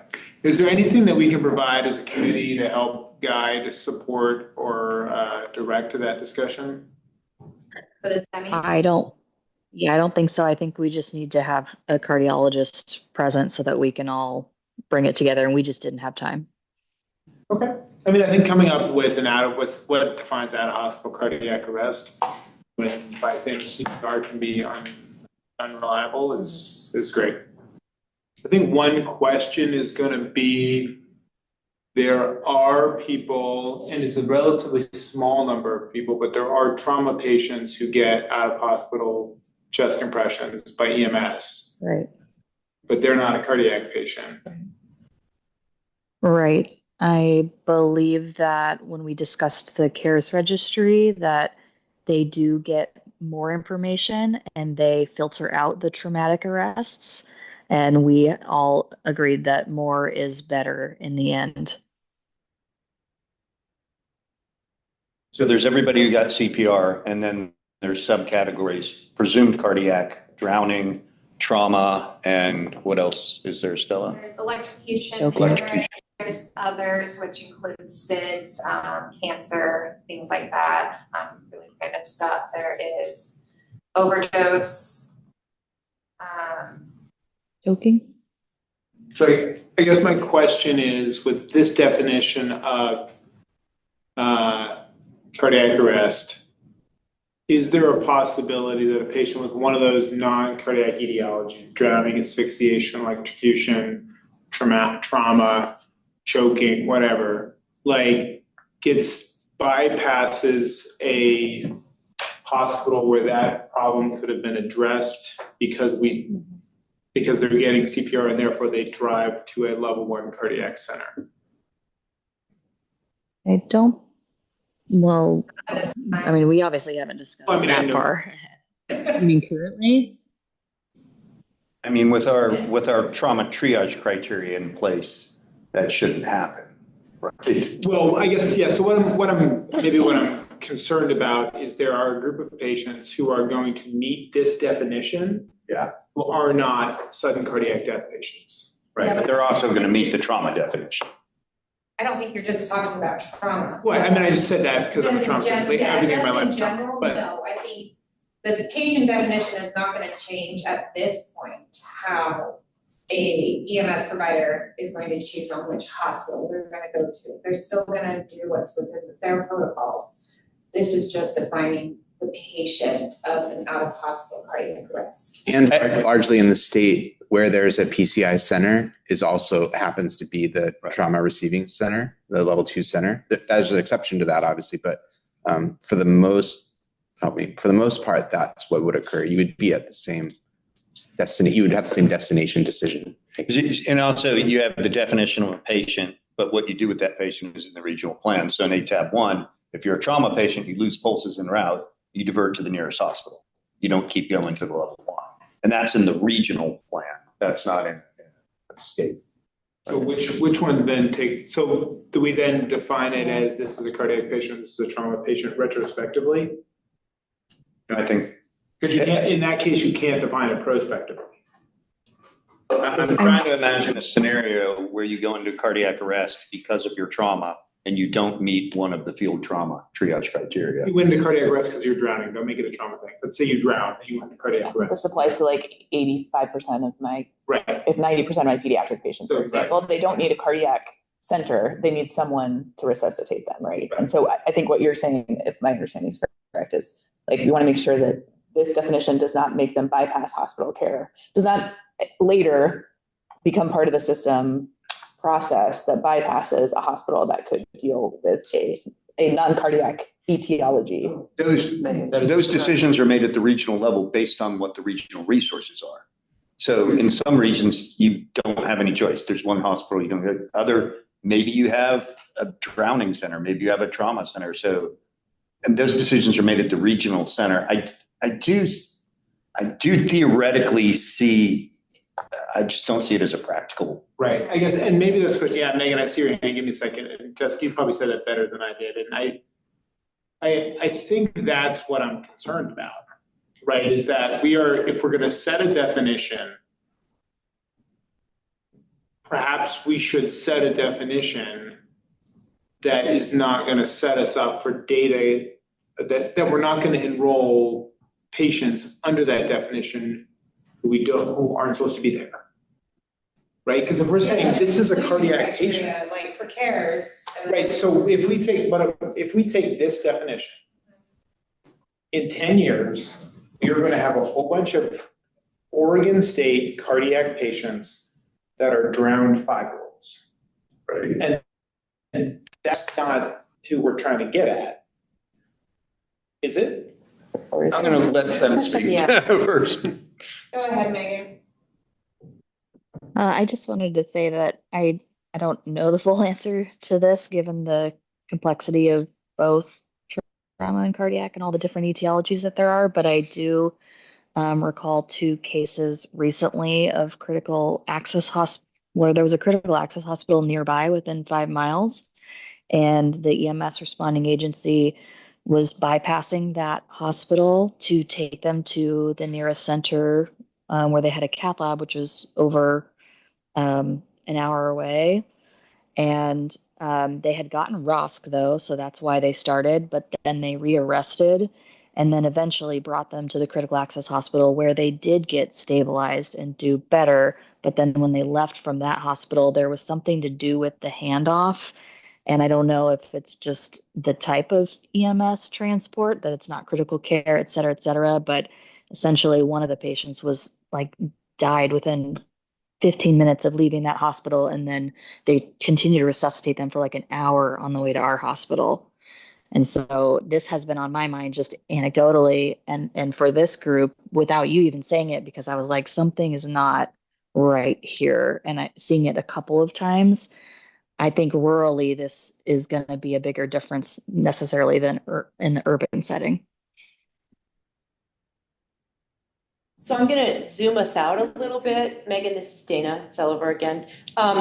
When we have a patient definition, as perfectly, we just looked at the trauma definition. And the definition of trauma patient is used for a few things. It's used to identify patients who need care, right? It's used by EMS to say, where am I going to take this patient? They're going to look at the whole patient, not just a sliver of the patient. So what we can do is we can look at this definition and say, and I hear you all saying this, is that the details are going to matter, and the matrices, right, the crossover from a trauma patient to a cardiac patient, and making sure that when you're defining a cardiac arrest patient, you're looking at the whole patient and not just a sliver of them, and then saying, oh, if this, then that, and I'm going to do this, because there are multiple factors that are going to drive patient care, not just whether or not they meet one definition, right? And what you can do is when you get to the point where you're looking at standards, there's a good chance that some of the standards for cardiac arrest care are going to address this.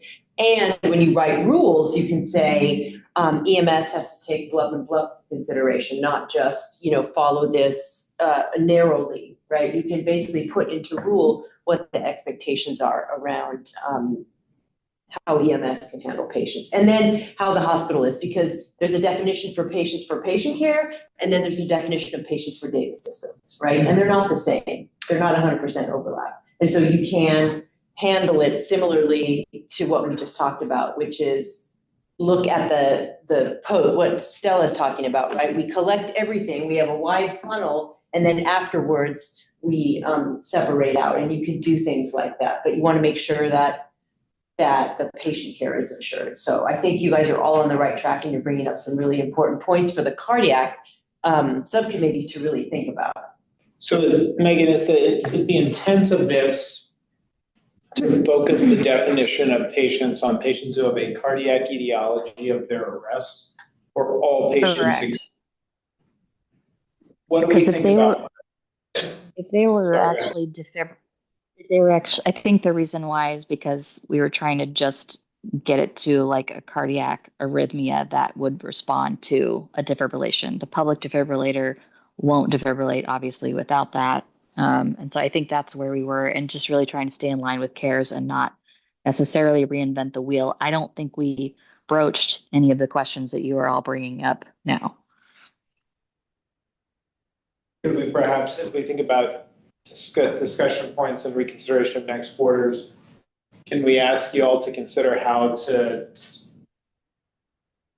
focus this on people with primary cardiac etiologies rather than just people who are in arrest from non-primary cardiac etiologies? I think this is focused on cardiac etiologies because of the defibrillation piece. If it's not, yeah. Right, except that a 5-year-old that drowns and in PEA will get chest compressions from EMS. From EMS, right? I thought it's okay. I'm not saying there needs to be an answer, but this is not the workshop group. This is. I understand. Please tell me. I think we were all speaking towards the adult population. I don't recall ever speaking about PEDS patients when we were talking about cardiac arrest. We did not talk about PEDS. This was. So it's a drowned 18-year-old. Yeah, I was just gonna say. So now it's a drowned 18-year-old who gets chest compressions. Yeah. So it's a lot easier to capture everybody that had resuscitated, because really what they're trying to say here is this person was unconscious, not breathing, and resuscitation was attempted. It's a lot easier to capture that patient and then filter it for drowning, trauma, electrocution, cardiac etiology than it is for a field provider to try to figure all that out on the spot and go, 100%. nah, we're not including that one. It's just easier because there's not a whole lot, right? There's about 3,000 cardiac arrests in the state. It's not a ton. It's not a very, it's of all our time sensitive emergencies, it is the smallest. I would also say that this is the way it's done nationally. So if you look at the national cardiac arrest, and then you can just filter for your reports. You can even in cardiac etiology, you filter it down to Udstein, non-Udstein, bystander, and so it's very easy to retrospectively slice and dice the data.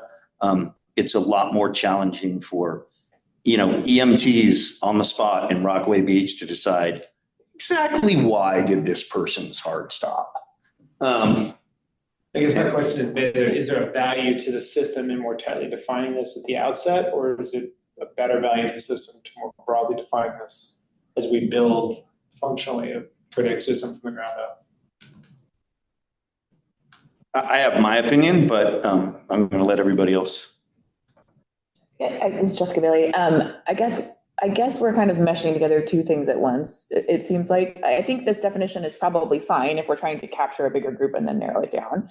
I think what we're starting to get into, and this will be the cardiac subcommittee's objective, I think, is trying to figure out like, what is the goal of the system we're building? Like, what are the patients that we're trying to identify to get to the right place with the right resources as efficiently and safely as possible, right?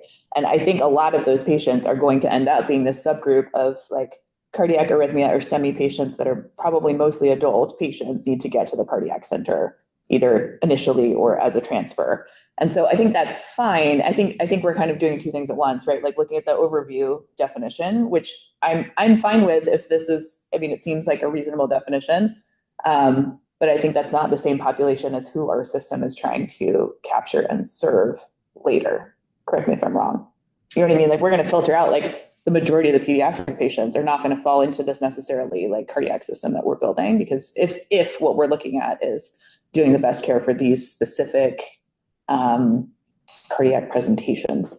Am I making sense? Yeah, I think you said it better. And one of the things this definition can be used for is for regions to come up with destination policies and protocols. Referral patterns. Most care that determines survival without a hospital cardiac arrest is provided out of hospital. There's a saying without a hospital cardiac arrest, you live or die where you lie, right? And so technology is changing that, right? eCPR is changing that. But traditionally, if you don't get ROSC right there, you're not going to get it. So destination protocols are one thing that this could be used for, but it's also just so when we run our process measures, we know that we're dealing with similar patient populations, right? When you're looking at CPR rates, time to defibrillation, time to epinephrine, compression fractions, all these things that we can sort a similar patient population and compare those process measures across different agencies and different populations. And if you get too narrow, hey, maybe tomorrow somebody wants to do research on just drowning pediatric cardiac arrest patients, and they can filter for that. But we're just trying to make sure that a cardiac arrest patient is the same to everybody. Could you go to just cardiac etiology and we're talking up front, right? Because at some point up front, somebody's going to do CPR or try to defibrillate a person, and they're going to have to decide, is this patient going in my registry? Am I going to count this as a cardiac arrest patient? And that patient, like I said, may be an EMT that gets a couple of calls a month. So you could try and do that. That is part of the discussion the points in the discussion when we came up with this too, was the utility of it, right? The universality, how everyone needs to understand the definition at the agency level, rural, urban, that it's easier for them to understand at the entry level. I think for clarity though, for me, this is a task subcommittee doing work. Have we defined for them that this is only for adult population? Is this adult and peds population, or will there be a separate peds population? Because I think that gets real confusing. That's the reason we're having this discussion, because it's not clear. Is this adult and peds? Yeah, I think it should, because the trauma definition is adult and peds. It's adult and peds. And this takes both. Yeah. And you said peds This wasn't definition- discussed. Well, this definition is used for both It is. peds and adult population. Is that slash between compressions and defibrillation and in or an or? An or. It's an or, because EMS could show up and they may not do compressions, but they may go straight to defibrillation. So we couldn't just have it be compressions only for EMS. And we're gonna have to run this through the grammar police, also known as, and the Department of Justice, our legal counsel. So, this is not gonna be the final. The Department of Justice is never gonna let us put a slash in there, so they're gonna rewrite this. So think it, read it for its meaning, but the words will probably change a little. And our options are To ask, taking the MSAP. yeah, so the option is to accept the recommendation from the cardiac subcommittee, ask them to take it back and redo stuff, or B, if you accept it, then Natalie will present the recommendation to the MSAP at their next meeting, which is Friday. Now, and they may not accept that definition and then send it back down the. I've got a recommendation on that. Given that the STEMI definition is still outstanding and there's additional work to go, perhaps these could be presented at the same time when the STEMI definition is finalized ready for presentation, rather than if it's not in its final phase for presentation, additional work could be done between now and then. Am I allowed to do straw polls? Is that a thing? So I actually think that makes a lot of sense. I would support By a that. show of hands, you can say what is By the show. vibe in the room. But You can check the okay, so I actually think, I think that makes a lot of sense. We can present a combined patient definition. So to reiterate, to make sure I understand, the goal is to send to the MSAB a combined definition of the cardiac patient that's both out of hospital cardiac arrest and STEMI simultaneously. By a show of thumbs up is 100% yes, thumbs down is 100% no. What are your team's vibes about how much we like this definition in concept? The lawyer's going to do stuff to it from the cardiac subcommittee. So I will one up you with your thumbs. So are you asking if the committee wants to accept this? We'll pause on yours for just a second. That you want to accept this with the caveat that DOJ doesn't like my slash mark. It's not yours. I know it's not mine. The slash mark in this, or you want the subcommittee to take it back.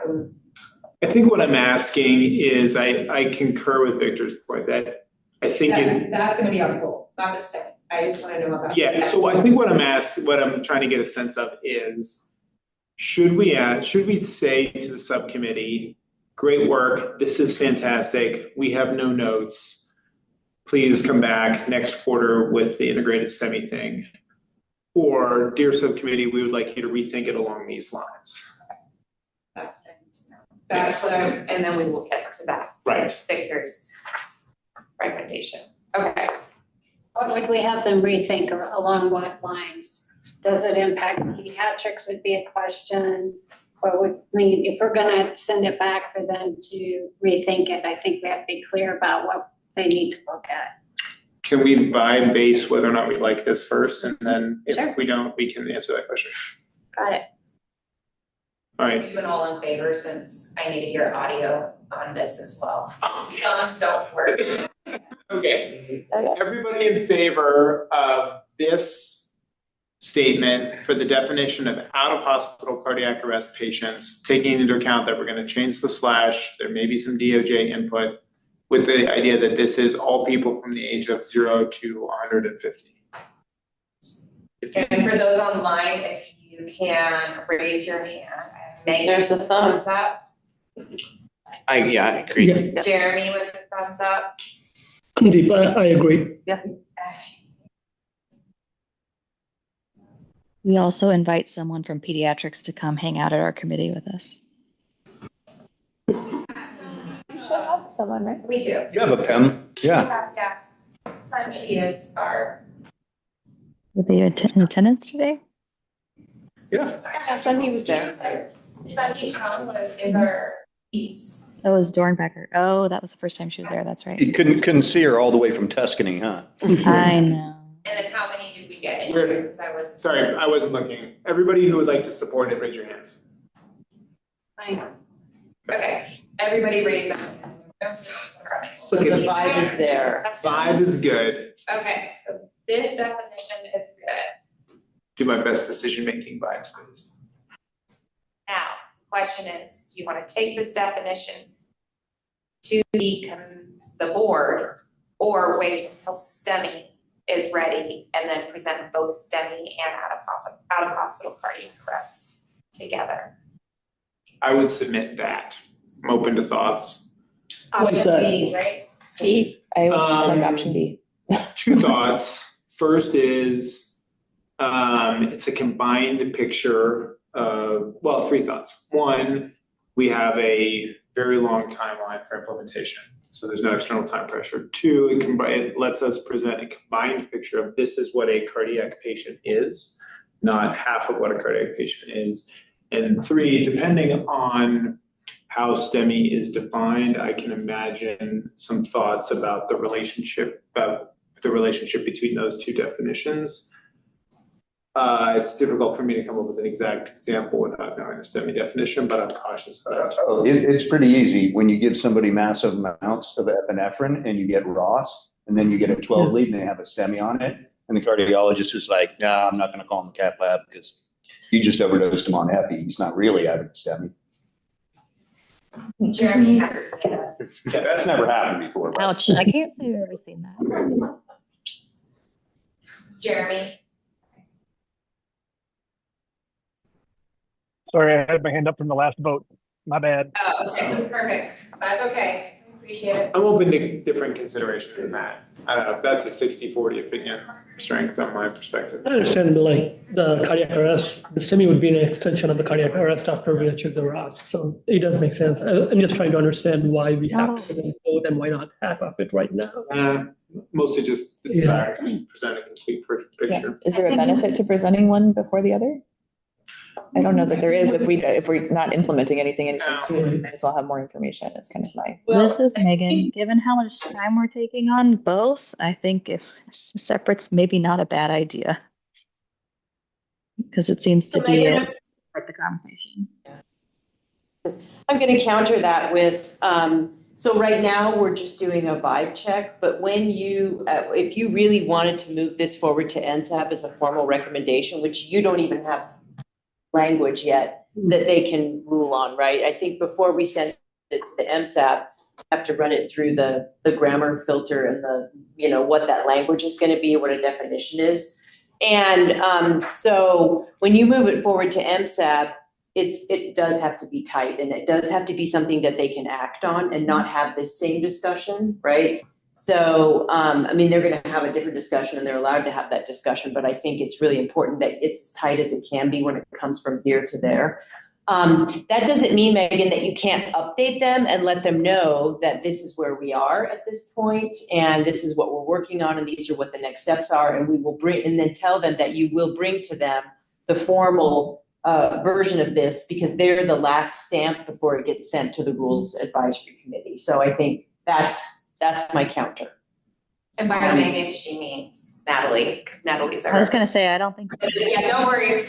You're good, Megan. I was like, I don't have that invite on my calendar. No, we'll take it to the. Yes. So that's, but yes. that is my point, that I think that because the MSAP is the most formal of our advisory boards and committees that are going to be looking at these definitions. And what I can just now, what I can predict is when I take it to MSAP, they're gonna say, well, what about STEMI? what are you doing about STEMI? And it would be nice to have both answers when we take it there to. They're also gonna ask about pediatric patients. Yes, they are. That's why I said, getting real clear on that, because that's gonna come up Friday too. Yeah, so that seems like a better approach. Staying cognizant of time, should we move on to stroke? We have our stroke update, but there's no definition for stroke yet, so we are right on We time. went from late to ahead. Good job, stroke team. You guys are not the subcommittee.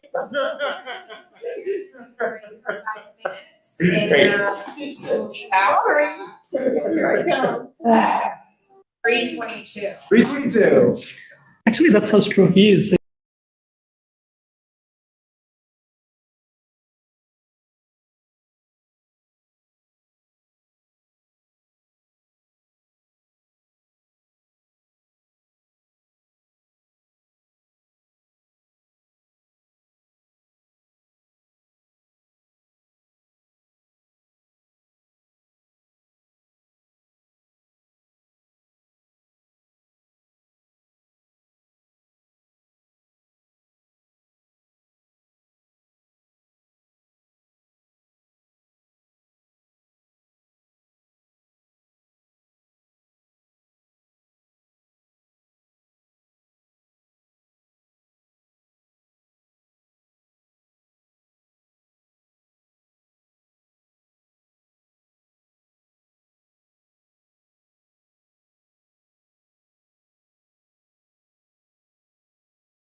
Reminder to please unmute the room when you are returning from break. Thanks.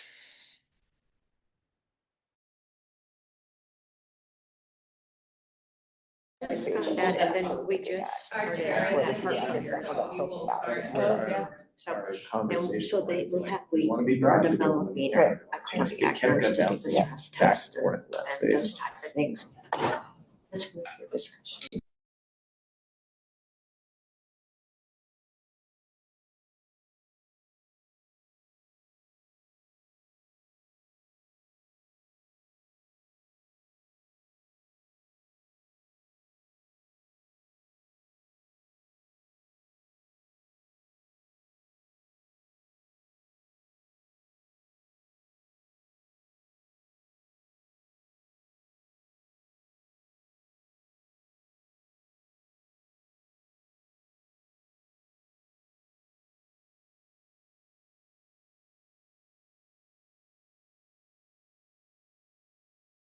Okay. All right, They leave. we are all coming back.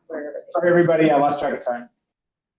I'm easily distracted, and this is my fault. It's quite all right. All right, my name's Adam Wagner, EMS Program Manager. I've got some updates. It certainly won't take 15 minutes. We do have our quarterly report available to you all in a meeting invite, so feel free to take a look at that as needed. Dana did discuss how we were working with current resources, also knowing that we'll likely see EMS Part 2 in 2026 legislation, so fingers crossed. Some of the highlights of the report in the professional standards unit, that team just came up with renewal of over 10,000 EMS providers, and also included our first workforce survey, a mandatory survey, and we've got one renewal cycle of information. So it'll be interesting to get past this snapshot and start developing that, as Dana said, in a more robust way when we do have quite a bit more funding and resources. Within that team, there's also Senate Bill 1552, which is developed administrative rules and scheduled. Those are scheduled to be adopted late summer. So we're hoping to have those ready. This allows a person to petition and determine if previous criminal convictions would prevent them from licensure prior to engaging in the time and the financial commitment of EMS education. So a little bit of an equity piece there. Ambulance service plans, Dana touched on this as well, but of the 36 Oregon counties, there are currently 13 counties actively engaged with review and or under review by our team, 15 counties that are approved and up to date, and 8 that are outdated and in need of review. So we're engaging and reaching out to those 8 as well. On the education side, we've been collaborating with the licensing team to develop new skills verification processes for the National Registry. This is for re-entry candidates, so folks that have lapsed. We had to work in tandem with National Registry to develop a new process there. So that's close. On the education side, there's also collaboration with high school career and technical education programs in the EMR process, which is our entry-level licensure. We're looking to get kind of a streamlined course administration and effectively integrate that course into health occupations curriculum. So we hope this can help facilitate recruitment into the EMS industry so it can feed that workforce need. Let's see what else in education. The first statewide implementation of a competency-based assessment, which is a new program that kind of works its way out of the skill sheet idea of education and into competency-based. Leslie Huntington, who kind of is the brainchild of this, developed this and with the state, and this was her first year with that. She's going to talk a lot more about it at MSAP if anyone's interested. To listen in on that. But that first academic year is complete, and this is EMT through EMT intermediate levels. So we're eager to start the new academic year in that and refining and continuing the growth process for that competency-based assessment.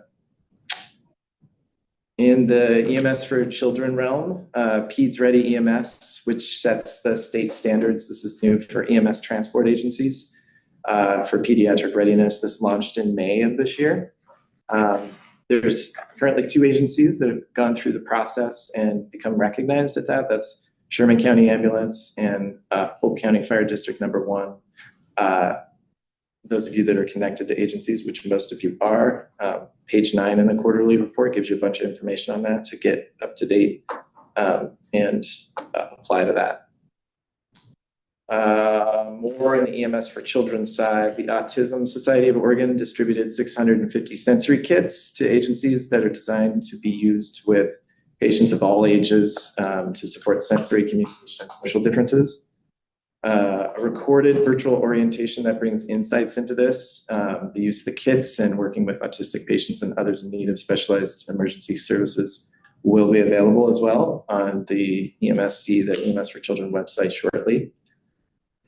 In the trauma program, which many of you already know, the trauma program is nearly halfway through their scheduled surveys for 2025, with an initial survey scheduled in August for a level 4 program in the trauma system at Providence Seaside. So that's kind of an exciting development that's on the way.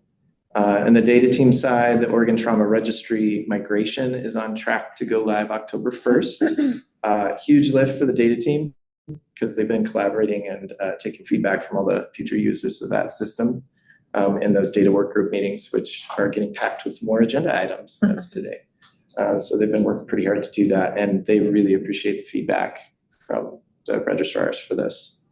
And then the last little piece here that I think is interesting because it's an above and beyond project, but we do have a little research project that we've been working on and will continue to work on, but it's a QI research paper that we're drafting right now through the Pediatric Pandemic Network Quality Improvement Writing Group. I know that's a really long group name, but it focuses on showcasing an in-house EMS for Children's project that involved improving documentation of weight for pediatric patients that were receiving weight-based medications. So it's kind of a neat little showcase research paper that we're working on inside of a small group. Albert is leading that project. Done all the writing lift. We pick at his right. So, but that's all I got. Any questions?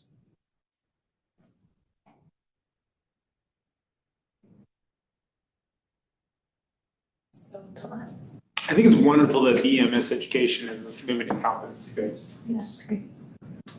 Years ahead of medical education, like physician education. I've never heard that before, Congratulations but on Leslie Huntington. yeah, Leslie Huntington put a lot of work into that. It's pretty wild. It's awesome. It's nice. The paramedic level already has had that for a while through the COAM accredited or KHEP accreditation process, but these other levels, the EMT level through the EMTI level, haven't. So she's done a really good job of it. I got to tell you, her and Nicole, I should give Nicole Perkins credit for this too, because they've done a lot of. They help them with the blueprints. They're reaching out to the schools and doing workshops and vetting their process. So it's been pretty cool to watch. Do you know what's in the sensory kits that are being distributed? I don't have the details of that. Rachel, sorry to call you out. Are you still there? I am still here. Yes. Excellent.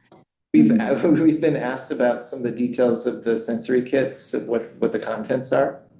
Oh, okay. Yes. So the kits include a weighted plushie doll, or like toy, I should say, sunglasses, kind of headphones for sound protection, stickers, a shot blocker, which helps with the pain of any kind of injection, some communication cards in a couple different languages, and my understanding is that there's other languages available, and yeah, a few other things too. That's just off the top of my head, but it's a nice little kit.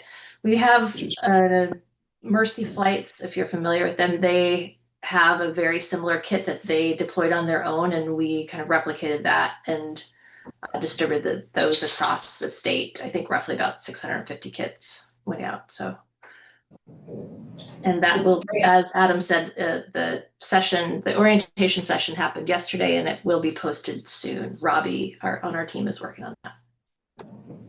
That's great, thank you. Making sure it doesn't get taken away when they come in the emergency room. Yeah. So that I let my teams know.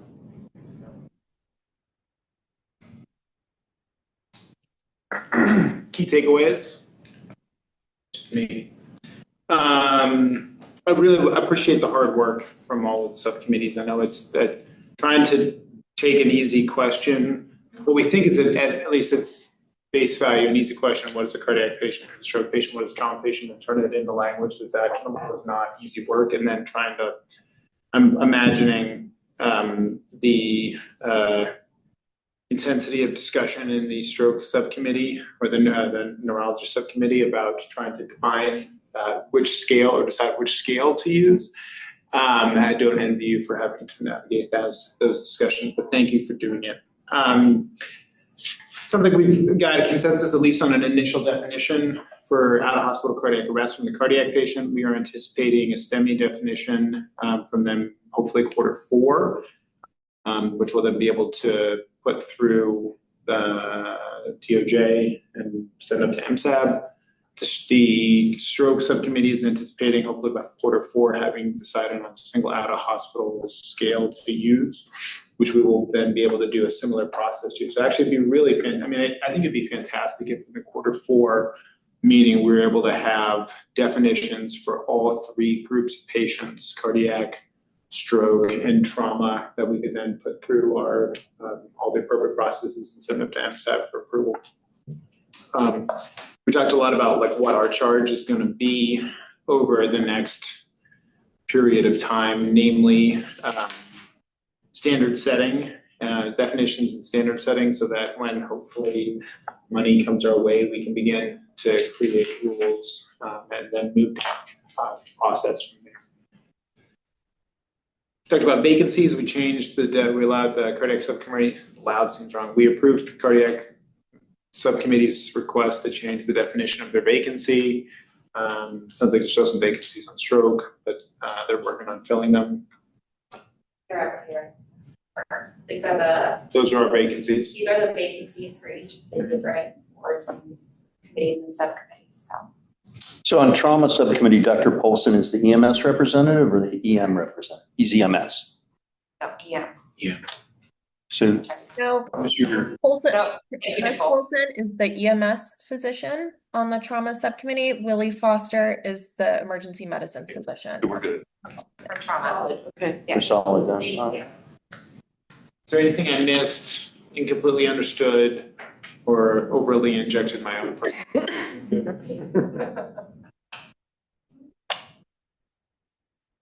Great. Shall we proceed to the public comment period? Liaison report. Oh. Natalie, if you have anything that you wanted to bring back. I'm sorry. I passed right by you. Last meeting, the MSAB meeting that happened 3 months ago. 3 months ago, nothing's flaming coming to my mind right now. I forgot something that needs to come back. Sorry. That's good. And if there was something big, sometimes with time, you're like, that's actually not a problem. We have to solve it.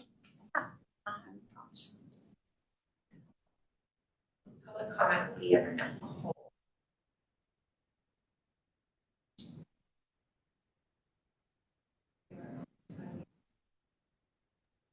We have not received any requests for public comment for this meeting. Great. Thanks, everybody. We'll see you on November 5th. November 5th and a November 5th. virtual meeting. Virtual meeting, November 5th. Show up here.